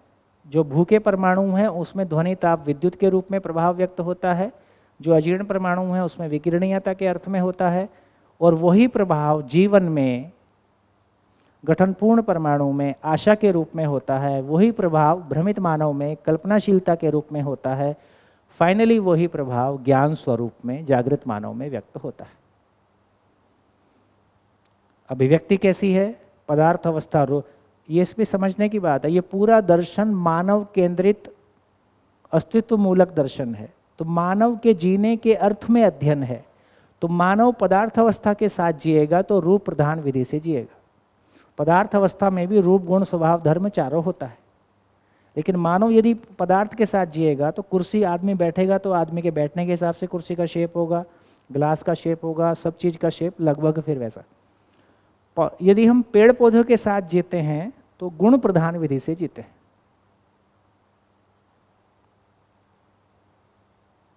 उसका जो भी हमारे शरीर के पोषण के अर्थ में है ना। जीव अवस्था के साथ जीते हैं तो स्वभाव के साथ में जीते हैं। मानव के साथ जीते हैं है ना, मानव के साथ जीते हैं तो धर्म पूर्वक मानव के साथ धर्म के साथ ही जी सकते हैं। ये स्वभाव लिखना यहाँ पे है ना। स्वभाव ठीक है लेकिन वो दीनता क्रूरता हो जाता है भ्रमित मानव में। तो मानव के साथ जिएंगे तो धर्म के साथ ही जीते हैं। धर्म मतलब आचरण, सुख, समाधान। एक मानव दूसरे मानव के साथ जीता है तो समाधान के अर्थ में जीता है, समाधान पूर्वक जीता है, समाधान को मल्टीप्लाई करने के लिए जीता है। इसी का नाम व्यवहार है। धन्यवाद, नमस्कार। हेलो। तो भैया जो मैं समझ रही हूँ अभी क्योंकि परमाणु के तौर पे मैं समझ पा रही हूँ, मैं परमाणु हूँ ना, तो उस हिसाब से तो मैं ये देख रही हूँ कि अंदर जो मध्यांश है जो एक है, तो what is reflecting from the centre to me is मतलब मैं अगर इंडिविजुअली चल रही हूँ तो मुझे कुछ समझ में नहीं आएगा, मैं चल ही रही हूँ है ना जीवन में। जब परस्परता में कुछ दूसरा परमाणु आया तब मेरी यात्रा शुरू होगी, तब मुझे आवश्यकता लगेगी कि मैं सब समझूं। और जब समझने के तौर पर जब मैं दूसरी मेरी विकास क्रम को देखा, मैंने गठनशील से गठन पूर्ण तक की यात्रा तो परमाणु लेवल पर देखा, तो सिर्फ मुझे एक समझ में नहीं आ रहा है मेरे में जो हो रहा है वो जो भ्रमित और जो अभी मैं अध्ययन कर रही हूँ उसमें क्या घटित हो रहा है वो समझ में नहीं आ रही हूँ परिवेश के लेवल में। वो एक बात जी। जीवन परमाणु अध्ययन करते समय परिवेश में क्या घटित हो रहा है, क्या घटित हो रहा है, ऐसा पूछ रहे? मतलब मुझे आवश्यकता पहले तो अध्ययन की हुई, ये समझ रही हूँ कि है ना मैं सेंट्रिक नहीं हो रही थी, मतलब जो मेरा सेंटर है उससे जुड़ नहीं पा रही थी, मैं मन के लेवल पर ही शरीर है से ना, जुड़ पा रहे शरीर से जुड़ पा रही थी। जब उसको अभी देखा तो अध्ययन की आवश्यकता हुई। अभी अध्ययन के बाद काफ़ी चीज़ें जो क्लियर हुई है और मेरी आगे की जो यात्रा है उसमें मुझे अभी इस लेवल मतलब तब क्या होगा। इससे सिद्ध होता है कि हम ठीक दिशा में जा रहे हैं। अब आपके जीवन क्रिया के प्रश्न आने शुरू हो गए। तो जो कुछ भी हमने चर्चा किया वो फाइनली जीवन क्रिया में क्या घट रहा है, मेरे जीवन में क्या घट रहा है जब मैं अध्ययन करने की ओर अग्रसर हो रहा हूँ, हो रही हूँ, तो जीवन में क्या, जीवन के परिवेशों में क्या घट रहा है, क्या बदल रहा है अध्ययन करते समय। ऐसा ही बोल रहे हो ना, मैं गलत ठीक समझ रहा हूँ, है ना? है?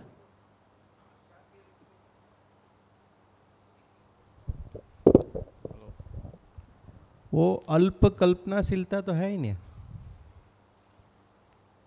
जो प्रभाव है ध्वनि, ताप, विद्युत, ये जो पशु में, हाँ पशु में जब हम आशा कह रहे हैं तो यहाँ कल्पनाशीलता नहीं है।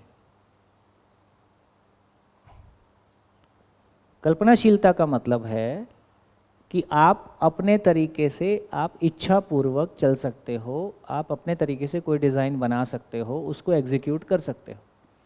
एक पशु जिस वंश परंपरा में है, एक बिल्ली जैसी है, एक गाय जैसी है, एक शेर जैसा है, उसमें कोई बदलाव नहीं आएगा। हजारों साल हो गए,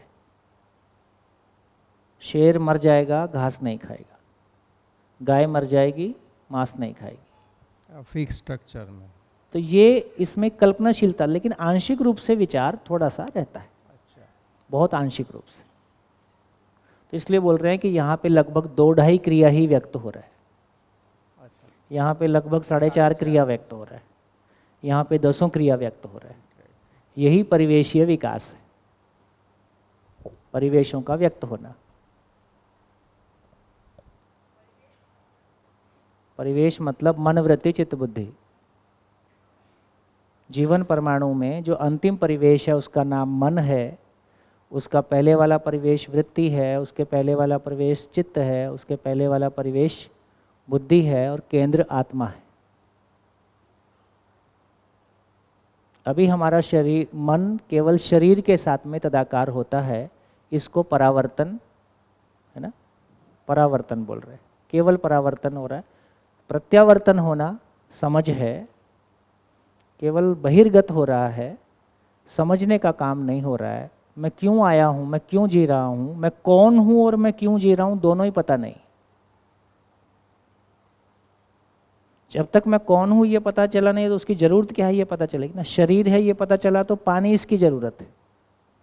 मैं शरीर नहीं हूँ तो पानी मेरी ज़रूरत नहीं है। क्या पढ़े हम शुरू से आज तक? मानव की मूलभूत आवश्यकता क्या है? रोटी, कपड़ा और मकान। अरे मानव की मूलभूत आवश्यकता रोटी, कपड़ा, मकान नहीं है, शरीर की मूलभूत आवश्यकता रोटी, कपड़ा, मकान है। मेरी आवश्यकता तो ज्ञान है।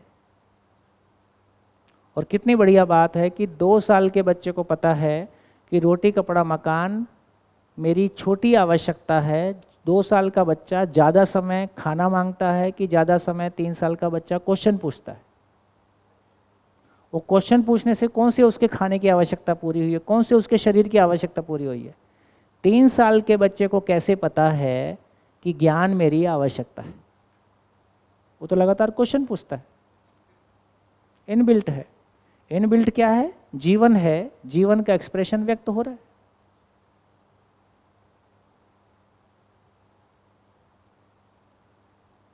और हम बड़े लोगों को एक ही बात पता है, पैसा कहाँ से आएगा और इस बार घूमने कहाँ जाएंगे। तो हमारी हालत है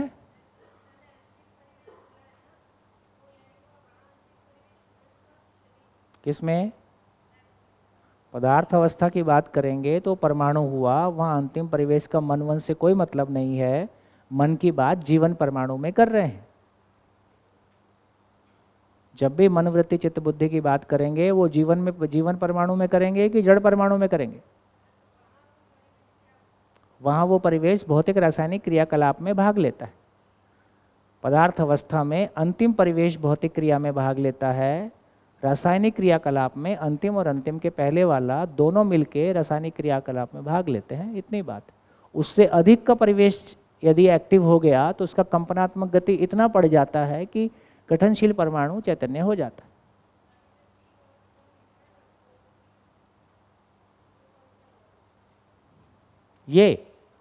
हाँ यही तो है।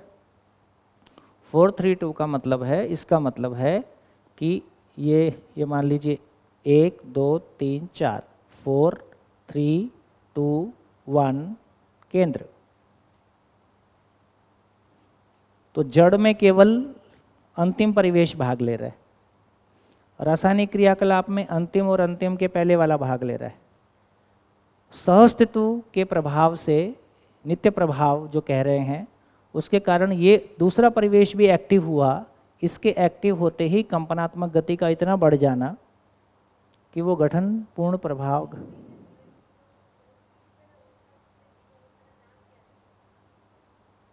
अरे जीवावस्था में तो परिवेश ही कहलाएगा, अंतिम परिवेश, तीसरा परिवेश। नाम, वो नाम तो जीवन में दिया, उसके पहले वो नाम नहीं है। अंतिम में तो गिनती ही कहलाएगी, चौथा परिवेश, तीसरा परिवेश, दूसरा परिवेश है। क्या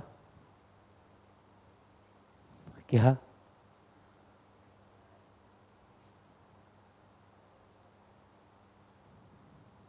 हाँ, मैंने यही कहा।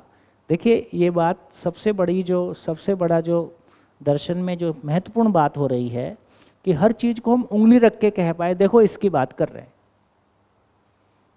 तो ये मैं नाम की एंटिटी कहाँ से आई, क्यों आई, इसका स्वरूप क्या है, शरीर के साथ कैसे काम करेगा, है ना, मैं इसको कैसे, यदि मैं ही हूँ तो मैं इसको कैसे हैंडल करूँगा, ये सारी चीज़ें हमारे सामने क्लियर हो गई। तो गठनशील परमाणु विकास पूर्वक चैतन्य हुआ है, ये इस अनुसंधान का एक मौलिक बात है। और गठनपूर्ण परमाणु समझपूर्वक जागृत होगा और वो जागृत जीवन परंपरा को स्थापित करेगा। ये हमने जीने के स्वरूप को शिक्षा विधि से ला दिया। ये बड़ी घटना घटी है ना। समाधि से परिवार में संबंध में जीने का स्वरूप नहीं आया। समाधि स्वांत सुखाय चीज है, कोई हिमालयन टास्क है, सबके बस का काम नहीं है, परंपरा के ढंग से अधिकतम एप्रिशिएबल है कि एक जीवन की ताकत, एक मानव की ताकत इतनी है कि वो प्रकृति सहज इच्छा विचार को भी चुप कर सकता है। कम से कम ये ताकत तो पता चली। एक जीवन में इतना ताकत है, वो शरीर के प्रभाव से मुक्त हो सकता है। तो मैं शरीर से भिन्न हूँ, इसको लोगों ने हजारों साल पहले देख लिया। ये अद्भुत बात है ना। हम 2024 में इंद्रियों से जूझ रहे, ये अप्रिशिएबल बात है। लेकिन उससे मानव का अध्ययन नहीं हुआ, क्योंकि जीवन का अध्ययन नहीं हुआ, व्यवस्था का अध्ययन नहीं हुआ, क्योंकि सहअस्तित्व का अध्ययन नहीं हुआ। ये सृष्टि कैसे बनी, क्यों बनी, पर्पस क्या है, संबंध पहचान में नहीं आया, तो परिवार नहीं बसा, तो शिक्षा पूर्वक नहीं हुआ, तो व्यवस्था की बात नहीं हुई। अभी सारा झंझट यही है कि एक व्यक्ति को किसी परिवार में पैदा होके, वो तो अपनी मौलिकता के साथ पैदा होता है, कुछ उसको परिवार निपटाता है, बाकी बचा हुआ समाज निपटाता है, और बच गया तो व्यवस्था निपटाती है। लास्ट में उसका अंतिम निष्कर्ष आ जाता है, सुख दुख साथ साथ है, जीवन एक संघर्ष है, संसार माया है, कुछ समझ नहीं आया। ये बहुत मेहनत का काम है भाई, है ना। क्यों हम आवागमन से मुक्ति चाहते हैं? यदि इतना ही दुख पाना है तो यार क्या करेंगे शरीर चला के? क्यों लोग बच्चे पैदा नहीं कर रहे हैं? उनको लगता है यार हम ही दुख पा रहे हैं और किसको ले आए, हम ही को समझ में नहीं आ रहा है हम क्यों जी रहे। जी हाँ जी राजेश भाई। अभी ये पूरा डिस्कशन में मेरा एक निष्कर्ष ऐसा निकला है, और मेरा पूरा एक भ्रम टूटा है। और भ्रम ये टूटा है कि मैं कोई कोर्स कर रहा था, उसके अंदर ऐसा था कि मैं एक पॉसिबिलिटी हूँ। तो यहाँ पर तो मेरे को एकदम, मैं एक पॉसिबिलिटी हूँ लैंडमार्क फोरम में। लैंडमार्क। तो वहाँ पर ऐसा है कि भाई परिवार के संबंधों में सुखी होना है। तो यहाँ पर तो एकदम क्लियर हो गया कि भाई मैं जीवन परमाणु हूँ और मुझे चारी अवस्थाओं के साथ में संबंध में वहाँ पर सुखी होना है। तो एक ब्रॉडर पिक्चर एकदम क्लियर हो रहा है। Thank you. देखिए, अभी धरती की उपलब्ध सारी साधनाएं, लैंडमार्क फोरम मैंने भी किया है, मैंने भी बहुत सारे ऐसे कोर्स करके, कुछ लोग मैंने किए, कुछ लोगों ने मेरे को करवाए, नहीं आप एक बार देखो, चलो भाई देख लेते हैं। तो यदि दर्शन और जो कुछ भी उपलब्ध है दोनों में क्या अंतर है, ऐसा बार बार हमारे ध्यान में आता है। तो जो कुछ भी धरती पे उपलब्ध है और मध्यस्थ दर्शन में एक ही अंतर है कि यदि बीच में लाइन खींची जाए, इसका एक ही मतलब है कि बाकी चीज़ें या तो संवेदनशीलता तक जाती हैं या समाधि तक जाती हैं, या संवेदनहीनता में भौतिकता चली गई। तो हमारे पास संवेदनहीनता का मॉडल है, संवेदनशीलता का मॉडल है, या विरक्ति का मॉडल है। 3 मॉडल हैं, सब कुछ इन 3 मॉडल के अंदर है। लैंडमार्क फोरम में क्या बोल रहे? Life is empty and meaningless. Life is empty and meaningless का मतलब है, वो चित्त की बात कर रहा है। बोले चित्त वो जगह है, तुम जो मर्जी रख दो इसमें, वो काम करेगा। ठीक कह रहा है, कोई गलती नहीं है। तो अच्छी मान्यताओं को चित्रण में स्थापित करना। आचरण की कोई बात वो बहुत करते नहीं। आप बढ़िया ड्रिंक करो और बढ़िया जो करना करो, कुछ 2-4 शब्द होते हैं, इंटीग्रिटी और ये वो, ठीक। तो फाइनली वो चित्रण की बात कर रहा है। शायद इसलिए कह रहा हूं कि शायद हो सकता है अभी कुछ तो आप लोग को सुनने में स्वीकार हो ना स्वीकार हो। साक्षात्कार बोध अनुभव जिस अर्थ में यहां कहा जा रहा है, ये बिल्कुल डिफरेंट चीज है, बहुत अलग तरह की बात हो गई। तो व्यापक वस्तु ऊर्जा है, ऐसा कहीं कहीं इशारा पहले भी हुआ है, लेकिन अस्तित्व का व्यवस्था के अर्थ में अध्ययन हो, जीवन को गठनपूर्ण परमाणु के रूप में पहचाना जाए, स्वयं में व्यवस्था के स्वरूप में पहचाना जाए, ये बिल्कुल अलग बात होगी। जीने का स्वरूप अभी तक हमारे पास, मानव जाति के पास उपलब्ध नहीं है। बहुत सिंपल बातें। क्या एक परिवार दूसरों से प्रभावित हुए बिना अपनी भौतिक आवश्यकताओं को पहचान सके? ये संभव नहीं हुआ। या तो हम भोग में गए, या तो न्यूनतम में जीना है कि अधिकतम में जीना है। एक परिवार अपनों के साथ में संबंध में तृप्तिपूर्वक जी सके, कुछ भी कर लो, ये नहीं हो सकता है।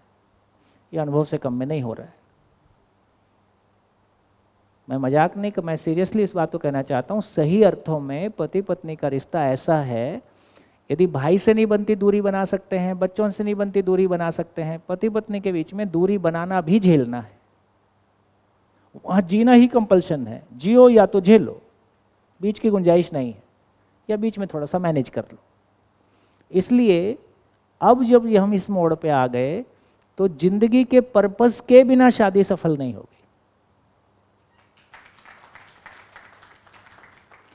अब यदि शादी सफल होनी है, क्योंकि बाकी सारे आधार गिर गए, है ना, सारे आधार गिर गए। खाना बनाने के लिए जरूरत थी, उसका आधार गिर गया। फिजिकल नीड थी, उसका आधार, वो उसके लिए भी शादी की आवश्यकता नहीं है। बच्चे चाहिए, IVF से आ जाएगा। जितने भी आधार हमारे पास थे वंश परंपरा के, सारे आधार फिजिकली पूरे हो गए। अब उसके लिए शादी की आवश्यकता नहीं है। बच्चे गलत नहीं है, हमारे पास आंसर नहीं है, ये प्रॉब्लम है। बच्चे गलत नहीं है, बच्चों का तर्क गलत नहीं है, उनकी बात गलत नहीं। तो यदि एक, जो मैंने कहा ना, वो मैं कभी कभी वो कहानी सुनाता हूँ, वो लड़की की, वो 26 साल वाली, अहमदाबाद वाली, है ना। तो फाइनली उससे यही बात करना पड़ा कि तुम पूरी कायनात को देखें तो कोई चीज़ ऐसी है जिसका कोई पर्पस ना हो? बोले नहीं, सबका पर्पस है। तुम्हारा कोई पर्पस होगा कि नहीं होगा? बोले बिल्कुल होना चाहिए। कभी सोचा? नहीं सोचा। जरूरत है? हाँ, तो सोचो। उस पर्पस में शादी शामिल होती होगी तो कर लेना, नहीं शामिल होती होगी मत करना। यहाँ पे आके हमारी बात बनी। तो यदि मानव का पर्पस समझ में आएगा तो शादी समझ में आएगी, पर्पस समझ में नहीं आएगा तो फिजिकल लेवल पे शादी की जरूरत नहीं। हम यहाँ पहुँच गए। सर जी, जो परिवेशीय सक्रियता, जो पदार्थावस्था में अंतिम परिवेश, प्राणावस्था में अंतिम व उसके पहला परिवेश, ये जीव अवस्था और भ्रमित अवस्था, वो ये कॉम्बिनेशन ऑफ दोनों, मतलब ये पदार्थावस्था का भी परमाणु उसमें है और प्राण, इसका जीवन परमाणु भी है। तो ये जो सक्रियता जो चौथा तीसरा, तो जीवन परमाणु पे, लेकिन जो जीव अवस्था है वो तो मन के लेवल पे ही काम करता है, तो सक्रियता 4, 3, 2 वो थोड़ा सा जरा कन्फ्यूजन हो रहा है कि अंतिम परिवेश सक्रिय होता है तो भौतिक क्रियाकलाप संपन्न हो रहे। तो जितने भी फिजिकल, लोहे का लोहे को पहचानना, लोहे के अणु को पहचानता है ना। केमिकल रिएक्शन का मतलब है कि फाइनली हम पशु का शरीर और मानव का शरीर दोनों इसमें आ गया। रासायनिक क्रियाकलाप का मतलब है अंतिम और अंतिम के पहले का परिवेश के सक्रिय होने का मतलब है मानव के शरीर तक की रचना रासायनिक क्रियाकलाप से हो गई। इसका मतलब है जब यहाँ तीसरा परिवेश ला रहे हैं तो अब जीवन की बात कर रहे हैं। यहाँ पे जब बात कर रहे हैं तो ये अब जड़ की बात नहीं कर रहे हैं। अब वो परमाणु जड़ नहीं रह गया। ये जो परमाणु की बात करें वो जीवन परमाणु की बात करें। जीवन परमाणु, तो जीवन परमाणु में जीव अवस्था में जो परमाणु है 4, 3, 2 मतलब मन, वृत्ति, चित्त तक काम करता है। लेकिन तो चित्त तक का वो परमाणु में होने के रूप में, होना अलग है, रहना अलग है। होने के रूप में उसमें अंतिम के पहला ये इसकी सक्रियता के कारण वो गठनशील से गठनपूर्ण हुआ, उसमें सुख की आशा के रूप में व्यक्त हो गई। अब वो रहने के रूप में केवल आशा को व्यक्त कर रहा है। पोटेंशियल है सारा, लेकिन व्यक्त आशा को कर रहा है। वही पोटेंशियल यहाँ पे कल्पना को व्यक्त कर रहा है। एक है उसका होना, एक है उसका व्यक्त होना। तो जीवन गठन पशु शरीर को चलाता हुआ जीवन और आप और मैं और नागराज जी और सारे जीवन होने के रूप में समान है। ठीक है, होने के रूप में समान है। उस जीवन में से यदि मानव शरीर में आएगा तो कैसे उसमें आशा कैसे व्यक्त होगी? ये आज जो हमें कल्पनाशीलता दिखाई देती है ये शुरू से होगी कि इसको हजारों साल लगे होंगे? हजारों साल लगे होंगे। तो धीरे धीरे हमारी कल्पना, आशा विकसित हुई है, धीरे धीरे विचार और विकसित हुआ है, विचार और सूक्ष्म हुआ है, वो तर्क में कन्वर्ट हुआ है, उसकी वजह से हमने बड़ी और चीज़ें बनाई हैं। फाइनली इच्छा, तो ये आशा विचार इच्छा को भी 4.5 क्रिया को भी व्यक्त होने में इतना लंबा समय लगा है। सक्रियता मतलब एक्टिव है ही ऐसा? हाँ, मतलब परिवेश तो होना के रूप में तो नहीं हुआ। अगर एक्टिव, ये सक्रियता वर्ड है, परिवेशीय सक्रियता। परिवेशीय, परिवेश का सक्रिय होना का मतलब कंपनात्मक गति का बढ़ना, और कंपनात्मक गति की व्यक्त होने का मतलब समझदारी का बढ़ना है। और व्यक्त होना, मुझ में सोचने की ताकत तो है, सोचने की ताकत तो सभी मानव में समान है, लेकिन हम सब समान हैं क्या? तो योग्यता, पात्रता, क्षमता के रूप में अलग अलग हैं। 2 चीज में हम सब समान हैं। धरती के सभी मानव जीवन रूप में समान है, उसमें विचार की क्षमता समान है, सुख की चाहना समान है, लेकिन हमने अपनी कल्पनाशीलता को जिस डायरेक्शन में लगाया है उसके आधार पे हमारी योग्यता पात्रता अलग अलग है। हमें में से कुछ लोगों ने समझने की दिशा में अपना काम किया है तो उनका बिहेवियर अलग, उनके विचारों में स्टेबिलिटी अलग लेवल की है। तो पोटेंशियल यहाँ पे पूरा आ गया। अब व्यक्त होने का, वो कंपनात्मक गति के व्यक्त होने की यात्रा पशु शरीर से भ्रमित मानव से लेकर ज्ञान तक है। होने के रूप में तो फिर चारों ये परिवेश आएगा ना, मतलब चौथा, तीसरा, दूसरा। जीवन परमाणु तो पूरा ही है, इसमें जीव अवस्था में जीवन परमाणु तो पूरा ही है, उसमें आत्मा भी है, बुद्धि भी है, सब है, सब है। तो होने के रूप में तो सभी है। बिल्कुल। तो एक्टिव जो है वो 4, 3, एक्टिव जो है केवल मन है। हाँ, एक्टिव तो मन ही है। हाँ, जैसे आप में भी, मुझ में भी, अभी मान लो आत्मा एक्टिव नहीं है, पोटेंशियल के रूप में तो है ही है, उसके लिए मेहनत कर रहे हैं।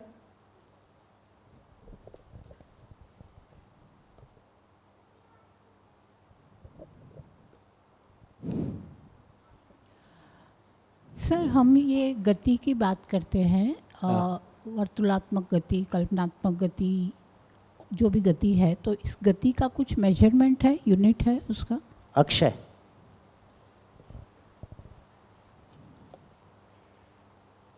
जिसका क्षय नहीं होता है। मतलब हम हर एक चीज़ को मेजर करते हैं, जैसे टेम्परेचर को मेजर करते हैं डिग्रीज में और उसमें।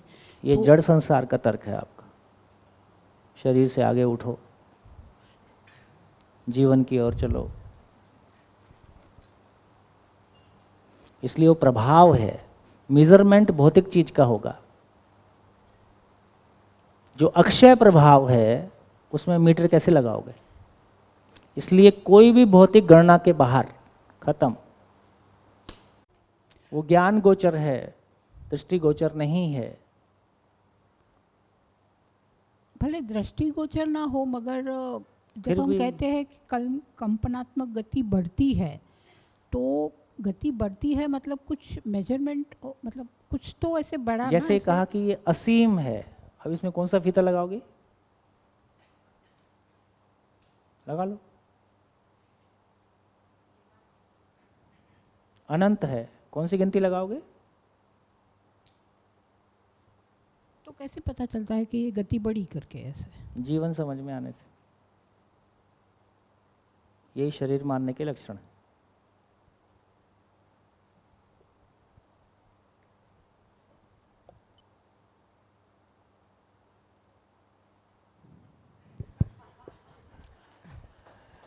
सर एक क्वेश्चन सर। हाँ जी, विकरणीय एक और बार समझाए ना, नहीं समझ आया। कोई बात।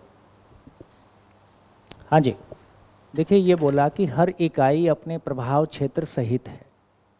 जैसे तुम भी अपने प्रभाव क्षेत्र सहित हो, मैं भी मेरे प्रभाव क्षेत्र सहित हूँ, सूरज भी अपने प्रभाव क्षेत्र सहित है ना? तो हर परमाणु प्रभाव कहाँ से आया? मूल ऊर्जा में ऊर्जित होने के आधार पर। तो सभी इकाइयाँ मूल ऊर्जा में ऊर्जित हैं, अपनी पात्रता अनुसार ऊर्जित हैं, अपनी पात्रता अनुसार स्वयं में व्यवस्था, व्यवस्था में भागीदारी के स्वरूप में व्यक्त है। तो एक जड़ परमाणु मूल ऊर्जा में ऊर्जित होने के आधार पर ध्वनि, ताप और विद्युत के रूप में उसका प्रभाव व्यक्त है। ये ध्वनि, ताप, विद्युत रूपी प्रभाव ही एक परमाणु दूसरे परमाणु से कैसे जुड़ेगा या नहीं जुड़ेगा, इसी को कंपनात्मक गति कह रहे हैं। यही परस्परता में जुड़ने का आधार है। उसी तरह से एक परमाणु जिसमें 4 से अधिक परिवेश हो गए, तो जो केंद्र का बल है वो 4 से अधिक परिवेशों में जो अंश हैं उनकी परस्परता थोड़ी लूज पड़ती है, तो उन अंशों में बहिर्गत होने की, परमाणु को छोड़ के बाहर जाने की प्रवृत्ति पाई जाती है। यदि अंशों में यदि ऑर्बिटल पार्टिकल परमाणु को छोड़ के जाएगा तो परमाणु का स्ट्रक्चर लूज हो जाएगा, खत्म हो जाएगा धीरे धीरे। इसके लिए प्रकृति विधि से परमाणु अपनी ऑर्बिटल मोशन को ऐसा बदलता है जिसकी वजह से ध्वनि, ताप, विद्युत रूपी प्रभाव जो परिवेशों से बाहर की ओर जा रहा था, वो परिवेशों से केंद्र की तरफ इन्वेस्ट होता है, नियोजित होता है। अब केंद्र तो सारा पचाएगा नहीं, अब वो प्रभाव केंद्र से प्रसारित होता है। इसको विकिरणीयता बोल रहे हैं। इंग्लिश में इसी को कॉस्मिक रेज बोलते हैं और ब्रह्मांडीय किरणें भी इसी को बोलते हैं। और ये जो प्रैक्टिकली हम जो एक्सरेज टाइप है ना, शरीर से पार निकल गई कि नहीं, एक्सरे हड्डी का फोटो आ गया तो शरीर को पार कर गई। तो इस तरह से ये विकिरणीय प्रभाव है।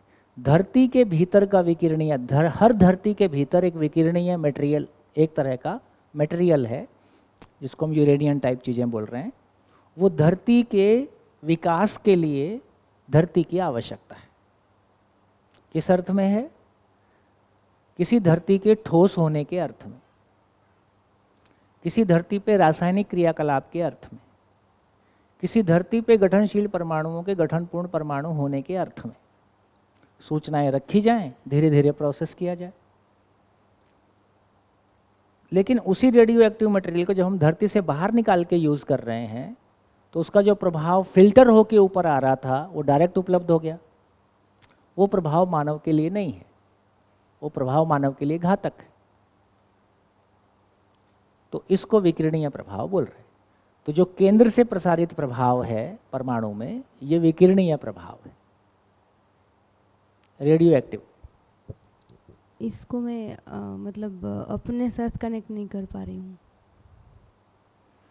इसको तुमको कनेक्ट करने का मामला इतना ही है कि देखो दो बातें समझने की। हमने जो मन चित्त वृत्ति कहा ना, उसके साथ कनेक्ट नहीं कर पा रही हूँ। नहीं, उसके साथ तो ये कनेक्ट अभी मैंने नहीं भी किया है, लेकिन मैं दो बातें कह रहा हूँ कि एक तो ये समझ में आया कि मानव का अध्ययन है। मानव के अध्ययन में एक अध्ययन है कि शरीर कैसे आया, एक अध्ययन है कि मैं कैसे आया। ठीक, तो पदार्थ अवस्था, प्राणावस्था, जीवावस्था के स्वरूप में जो सहअस्तित्व को अध्ययन कर रहे हैं वो शरीर को समझने की कोशिश, शरीर कैसे आया। गठनशील परमाणु से गठनपूर्ण परमाणु की बात करें तो मैं कहाँ से आया, और जब कैसे की पूरा सिस्टम बन रहा है तो फिर उसमें विकिरणीयता का कोई योगदान है। तो आज हम बैठे हैं तो एक धरती पे बैठे हैं, तो धरती ठोस कैसे हो गई, बृहस्पति अभी तक नहीं है ना, सन नहीं है, और भी कुछ ऐसी हाल होगा। तो उस विकिरणीयता का एक एक चीज़ जो संदर्भ में बनी, पूरा सिस्टम कैसे असेंबल्ड हुआ है या पूरा सिस्टम कैसे चल रहा है, उसको समझने जाएंगे तो ये सारी डिटेल हमारे सामने आती है। इस सबको समझने से क्या फ़ायदा हो, तो हमको समझ में आता है कि यार ये पूरी सृष्टि चल कैसे। आखिरी हमारा क्वेश्चन था ना, बनाने वाले किसने बनाई, क्या बोलते हैं, दुनिया बनाने वाले क्या तेरे मन में समाई। तो अब दुनिया बनाने वाले का भी पता चला, उसके मन का भी पता चला, और इसका तार तार हमारे सामने खुल गया। ये होने से हमारी कल्पनाशीलता का पेट भर गया और हमारे सामने वास्तविकता आ गई। क्या क्या चीज़ें मेरे को अस्तित्व में उसका दर्शन करना है, उसका साक्षात्कार करना है, बोध करना है। तो ये अनुभव के लिए पृष्ठभूमि है, ये मेरे इवॉल्व होने के लिए पृष्ठभूमि है। फिर मैंने थोड़ा सा उसको जोड़ के कहा कि जब हम परमाणु में विकास की यात्रा को समझते हैं तो बेसिकली वो मेरे ही विकास की यात्रा है। जिस प्रकार जड़ परमाणु में भी ऊर्जा का बहिर्गमन यदि एक सीमा से ज़्यादा होता है तो परमाणु का स्ट्रक्चर अनस्टेबल होता है, उसी प्रकार जीवन में भी जब ऊर्जा का बहिर्गमन होता है तो जीवन में भी और शरीर में भी अतृप्ति, शरीर में बीमारी आती है, जीवन में अतृप्ति आती है ना। अब वो डिप्रेशन में जाएगा कि सुसाइड करेगा कि क्या करेगा, कुछ भी उल्टा पुल्टा करेगा। ऐसा हम नहीं चाहते हैं। नहीं चाहते हैं तो क्या करें, तो किसी ने बताया भाई ये इसको समझो। क्या समझ रहे, ये संसार क्या है, मैं क्या हूँ, करना क्या है।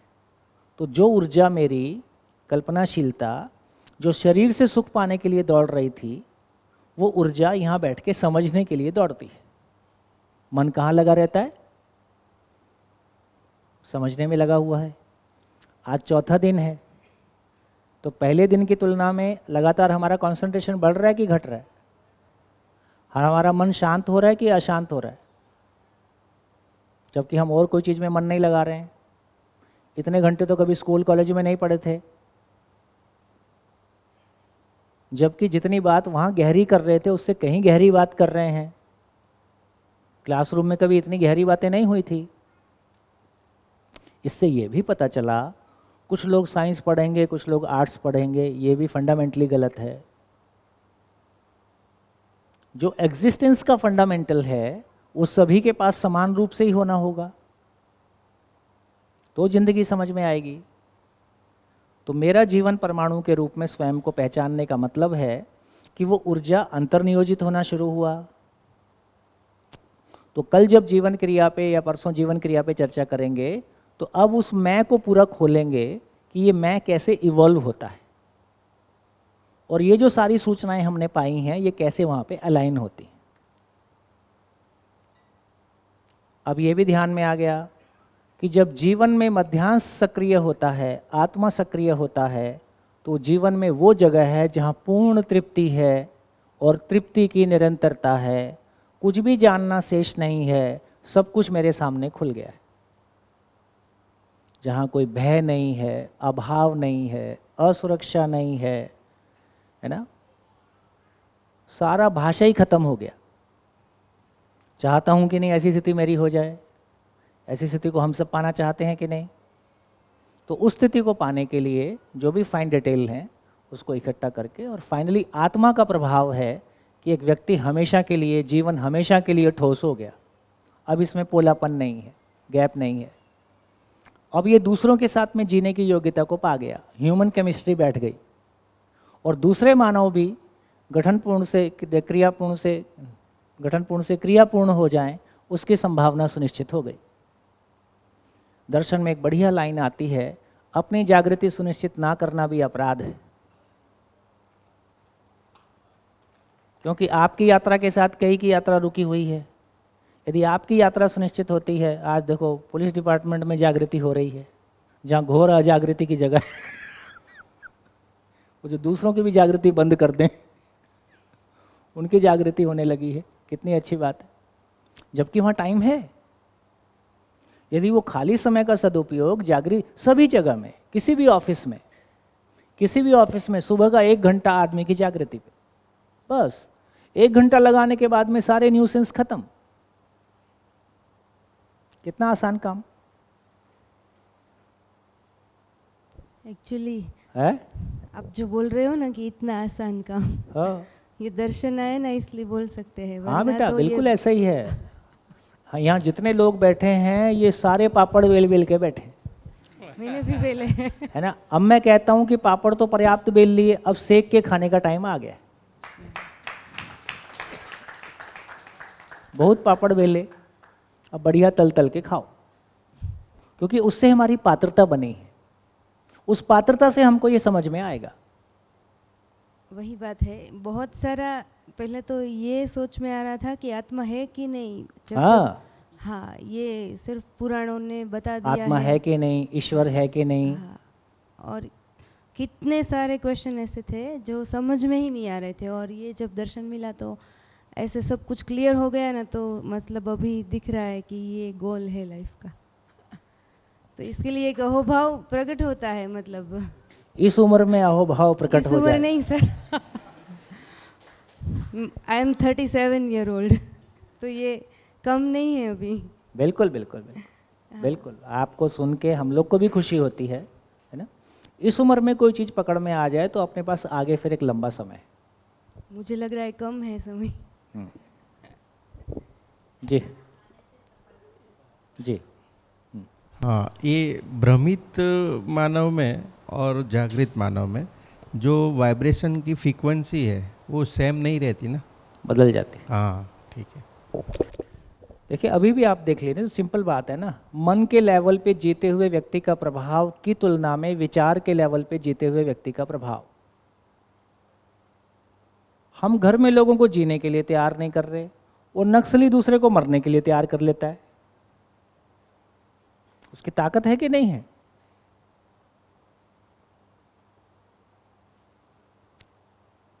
तो विचार के लेवल पे जीता हुआ व्यक्ति कितने लोगों को मोटिवेट करता है कि कैसे वो क्या कुछ है ना, इतिहास गवाह है संसार में क्या क्या हुआ है।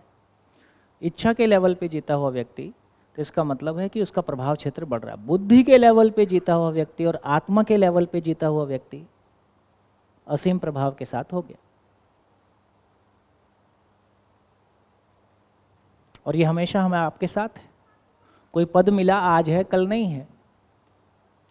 ये तो शरीर यात्राओं के अनंतर भी आपके साथ है हमेशा।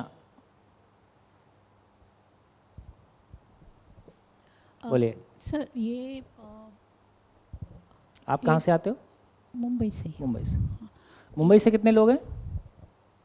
क्या बात है, गुड, बहुत बढ़िया। ये परमाणु, राजेश भाई की जिम्मेदारी। हाँ जी। ये परमाणु का जो स्ट्रक्चर है, वो जो आउटर सर्कल्स है, हाँ। वो तो गठनशील में फिक्स होते हैं। तो ये फिर ऐसे बढ़ते कैसे हैं, कि वो बढ़ते हैं कि कैसे होता है? और मतलब हम बोलते हैं कि आउटर सर्कल के परमाणु का वो मीन्स सेंटर फोर्स ये नहीं कर पा रहा है, पर वो तो ऐसे फिक्स होते हैं, तो ये कब होता है कि आउटर का वो फिक्स नहीं हो पा रहा है और कब वो वापस जाता है ऐसे? देखो ये समझना होगा कि सहस्तित्व स्वयं को प्रकट करता है, सहस्तित्व का प्रतिरूप मानव है। इसका अर्थ है कि फाइनली जीवन उपलब्ध हो गया। जीवन को प्रमाणित होने के लिए शरीर की आवश्यकता है, उसके लिए जीवावस्था, उसके लिए प्राणावस्था, उसके लिए ज्ञान अवस्था। इन सब के बनने के लिए जितने प्रकार के, जितनी मात्रा में, जिस तरह के परमाणु की आवश्यकता, वो बनेगा कि नहीं बनेगा? बनेगा। उसमें एक अंश से लेके 7-8 अंश, एक परिवेश से लेके 7-8 परिवेश तक के परमाणुओं की संख्या उपलब्ध है, जो पहले से साइंस में भी हम पढ़ते हैं। तो इससे ये समझ में आ गया कि जो केंद्र का बल है वो परमाणु के स्ट्रक्चर को बनाए रखता है ना, अपने न्यूक्लियर फोर्स के कारण, केंद्रीय बल के कारण, चुंबकीय बल के कारण। लेकिन जैसे जैसे परिवेशों की जैसे जैसे अंशों की संख्या बढ़ती है, वैसे वैसे परिवेशों की संख्या बढ़ती है। हाँ, मेरा यही है कि ये बढ़ती कैसे है, मतलब अंश ज़्यादा होने से। हॉल में संख्या ज़्यादा हो जाएगी तो इसके दीवार फोड़ के इसकी लंबाई और बढ़ानी पड़ेगी। यदि लोग ज़्यादा हो जाएंगे तो हॉल का साइज बढ़ाना पड़ेगा कि नहीं? नहीं, एक मतलब देखो, अगर सेंटर और ये सर्कल मतलब परिवेश, राइट? ये हाँ, जो सर्कल मतलब परिवेश। हाँ, तो मिडिल सर्कल और से 3 सर्कल इज कोई एक आइटम है, कोई एक पदार्थ है, तो ये परिवेश बढ़ता कैसे है? मतलब ज़्यादा अंश होने से। 2 ही अंश हैं तो पहला परिवेश काफ़ी है। उससे ज़्यादा अंश हो गए, एक परिवेश को और आना पड़ेगा। एक परिवेश को और आने का पड़ेगा मतलब रेलवे की पटरी नहीं है जिस पे अंश घूम रहे हैं, कुल मिला के अंश ही घूम रहे हैं, उसको परिवेश कह रहे हैं। अलग से कोई ट्रैक नहीं बना हुआ है ऐसा वाला। अंश केंद्र में कुछ अंश हैं और बाहर में कुछ अंश घूम रहा है, तो कुछ अंश इतनी दूरी पे घूम रहे हैं, कुछ अंश इतनी दूरी पे घूम रहे हैं, कुछ अंश इतनी दूरी पे घूम रहे हैं। तो जैसे जैसे अंशों की संख्या बढ़ती जाएगी, ये परिवेशों की संख्या बढ़ती जाएगी। यही परमाणु का स्वरूप है। बिल्कुल वैसे ही जैसे 2 लोगों ने शादी किया, 2 लोग घर में रहते हैं, बच्चे आ गए तो माँ बाप हो गए, उनकी शादी हो गई तो माँ बाप तो हैं ही हैं, दादा दादी हो गए। अब और बच्चे, उनकी शादी हो गई तो परदादा हो गए, नीचे इनके।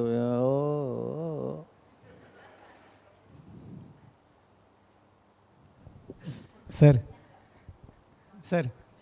ये मध्यस्थ दर्शन के अनुसार परमाणु का जो भी क्रियाकलाप है, सेंटर में जो परमाणु अंश होते हैं और परिवेश में भी परमाणु, वो परमाणु अंश और सेंटर के वो दोनों सेम ही होते हैं।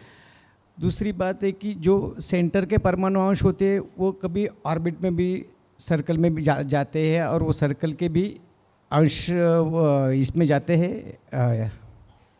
ऐसा हो गया तो परमाणु क्रैश कर जाएगा। सेंटर के हैं, सेंटर में ही रहते हैं, परिवेश के अपने परिवेश में ही मेंटेन रहेंगे तो वो परमाणु रहेगा। यदि ये कुछ भी बदला तो परमाणु का स्वरूप बदल जाएगा। तो फिर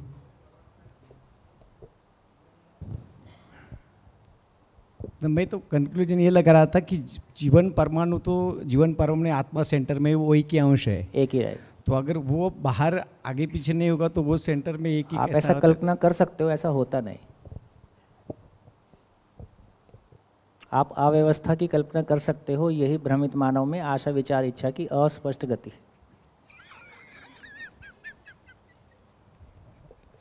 होता नहीं। क्लियर तो होना चाहिए। नहीं, कोई बात नहीं, मजाक थोड़ा बहुत आप भी करते रहो, मैं भी करता रहूँगा। थोड़ा हल्का भी रहना चाहिए ना।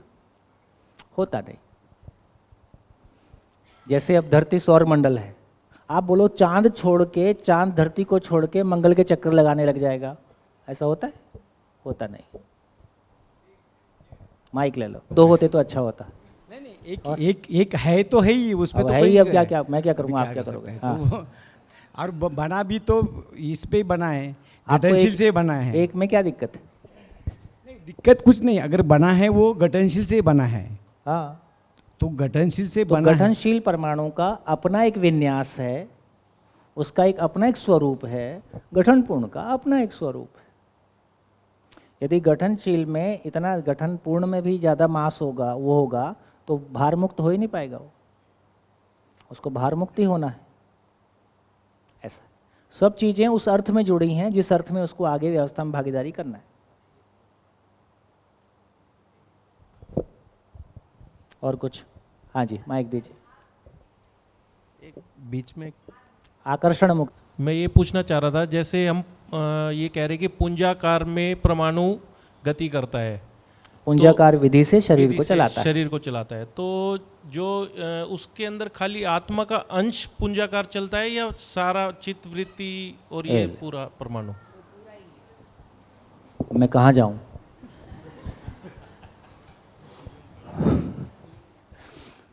परमाणु यदि अमर है तो सब कुछ साथ में रहेगा कि अलग अलग हो जाएगा? साथ में रहेगा। वैसे आपका क्वेश्चन ये बहुत वैलिड है, क्योंकि परंपरा में इस तरह की भाषा आती है कि कारण शरीर अलग हो गया, सूक्ष्म शरीर अलग हो गया। हो सकता है आपकी भाषा वहाँ से आ रही हो।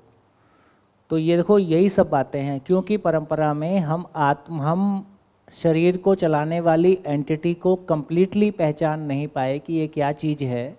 ये तो पता चला कि शरीर से कुछ अलग होता है, लेकिन ये चीज़ क्या है ये पहचान में आया नहीं। तो उसको एक्सप्लेन करने के लिए फिर ये कहा कि भाई ये जो शरीर को चलाता है, एक भाग इसका सूक्ष्म शरीर है, एक भाग आत्मा है जो परमात्मा से आया, और ये ज्ञान पूर्वक भ्रम से मुक्त होगा और ये वापस परमात्मा में चला गया, विलय हो गया, जो कुछ भी भाषा दिया। तो वहाँ ये कह रहे हैं कि आत्मा और सूक्ष्म शरीर अलग अलग होता है। हो सकता है आपका प्रश्न वहाँ से आता है। दर्शन ये कहता है कि जीवन का मतलब है गठनपूर्ण परमाणु। गठनपूर्ण परमाणु का मतलब है अमरता, अब कभी बदलेगा ही नहीं। कोई पूरे ब्रह्मांड में ताकत ही नहीं है जो उसके होने पे छू सके, ये स्थिति है।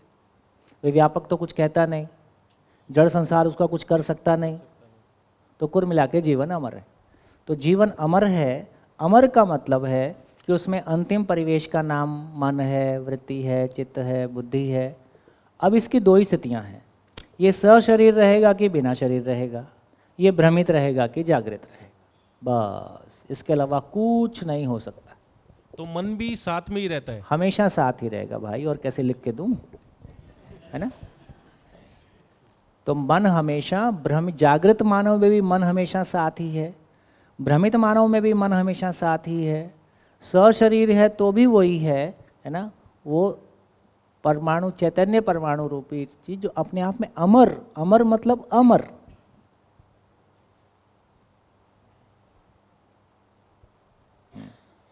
अकबर, अकबर मतलब अकबर, जो कबर से मुक्त है, अमर। कबर, कबर, अकबर मतलब जो कबर से मुक्त है, ऐसा इसका मीनिंग होता होगा, ऐसा चल रहा था। हाँ, हेलो। गठनशील परमाणु में से गठनपूर्ण की यात्रा, गठनशील में से गठनपूर्ण में से मत कहो, गठनशील परमाणु विकास पूर्वक चैतन्य हुआ। हाँ, विकास पूर्वक हुआ। तो गठनशील में केंद्र में 2-3 हो सकते हैं अंश, जो भी, और जो चैतन्य पूर्ण परमाणु हुआ उसमें एक ही अंश है। तो मतलब कि उसमें वो तो हुआ कहीं ना कहीं कि वो जो 2-3 था उसमें से वो 1 तक पहुंच गया। तो मतलब केंद्र में से वो निकल तो सकता है, निकलता ही है। जब ये आप न्यूक्लियर रिएक्टर चलाते हो तो आप सब कुछ चेंज कर ही देते हो। मतलब जब निकला संभव होगा है। हाँ? तो कोई मतलब ऐसी वैसी प्रजाति भाई, बीच में नहीं आ जा, मतलब क्या है? मतलब कि 2 में से एक की यात्रा के बीच में कुछ बंधना। देखो, ये बात बहुत क्लियर है कि परमाणु अंश अकेले में नहीं पाया जाता। फाइनली किसी एक परमाणु से छूटता है तो दूसरे परमाणु के स्वरूप में हो ही जाता है। अस्तित्व में अंशों की संख्या भी कमी नहीं है, परमाणु की संख्या भी कमी नहीं है। तो जैसे जैसे अस्तित्व में एक इवोल्यूशन हुआ, उस इवोल्यूशन के कारण कोई एक स्थिति बन रही है, आगे स्थिति बन रही है, कोई कंपनात्मक गति इतनी बनी। और ये प्रकृति में बहुत इंटेलिजेंटली हो रहा है ना। अभी व्यापक वस्तु का कोई महिमा को समझना होगा, कहा ना, हमारी कल्पनाशीलता से पहुंच में नहीं है ये। तो व्यापक वस्तु की व्यापक वस्तु और सहअस्तित्व में, ये जो सहअस्तित्व का महिमा है, देखो कैसे पता चलता होगा, किसी धरती पे कोई पॉइंट आता होगा कि जब उसमें सेल फॉर्मेशन हुआ। प्रकृति को कैसे पता चला होगा कि अभी ठीक बन गया सिचुएशन? इसका मतलब सब कुछ ऑनलाइन कनेक्टेड है ना, पूरा ब्रह्मांड एकदम ऐसे कनेक्टेड है। बस उसी कनेक्शन को मेरे को पहचानना है, इसी का नाम सुख सागर है। जो कनेक्टेड है ही हर समय हर क्षण, तभी ये इतना अच्छा ऑर्गेनाइज्ड और इसकी निरंतरता बनी हुई है, इसमें कोई गैप नहीं है।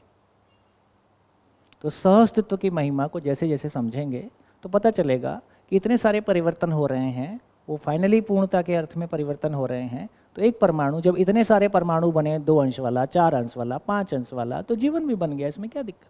हमारे समय में लोग बहुत दिमाग लगाते थे, कौन सा परमाणु विकास पूर्वक चैतन्य हुआ? सबने खूब दिमाग लगाया, उससे कुछ निकलता नहीं।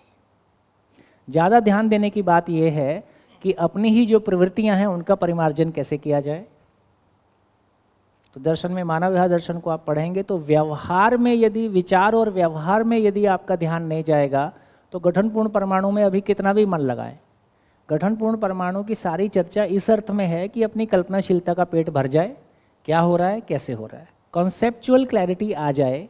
फाइनली काम तो उसी पे करना है कि मैंने कैसे स्वयं को शरीर माना है और कैसे मैं जीवन को पहचान पाऊँ, और जीवन को पहचान के अपने भाव और विचार जीवन सापेक्ष हो सकें, जो अभी शरीर सापेक्ष हैं। हाँ हाँ हाँ हाँ, वही परमाणु से प्यार हो जाए।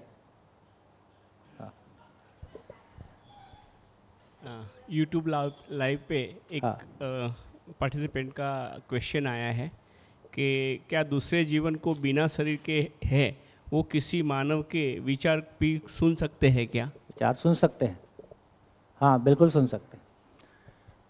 बिना शरीर के जीवन, जो शरीर वाले जीवन मानव हैं उनको देखते रहते हैं ये लोग क्या कर रहे हैं, कुछ काम की बात है कि नहीं है। जैसी प्रवृत्ति का जीवन रहता है वैसे ही लोगों के साथ रहते हैं। अपराधी किस्म के जीवन अपराधी लोगों के साथ रहते होंगे। ये तो अपने देख लो ना भाई, जीवन के बारे में कोई भी क्वेश्चन आता है तो अभी अपने आप पे अप्लाई कर दें। सशरीर हम जो कर रहे हैं आज भी वो जीवन ही कर रहा है। जैसी प्रवृत्ति का आदमी है वैसे लोगों के साथ घूमता हुआ पाया जाता है, वैसी बातें करता हुआ पाया जाता है। इसमें क्या खास बात? सब सुनता है, जीवन ही सुनता है, जीवन ही बोलता है, जीवन भी देखता है, अपनी चेतना अनुसार देखता है। जैसे आज भी हम समाधि संयम के मटेरियल की बात कर रहे हैं, हिंदी में ही बात कर रहे हैं, हमको भी उसमें काफ़ी समय लगा है पचाने में। इसका मतलब जितनी चेतना है उतना ही ग्रहण हो पाता है। जैसे जैसे हमारी चेतना इवॉल्व होती है वैसे वैसे हम उसको और बेहतर ग्रहण कर पाते हैं। तो हर मानव जितनी चेतना के साथ होता है शरीर छोड़ते समय उतनी ही चेतना के साथ बना रहता है। सशरीर ही उसकी चेतना में विकास होता है।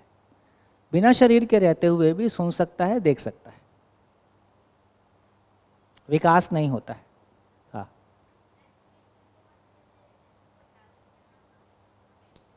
इच्छा विधि जब चाहे जहां, अपनी चेतना के अनुसार। बढ़िया, धन्यवाद, नमस्कार, फिर मिलेंगे 3 बजे। शानदार, आप सबके लिए जोरदार ताली।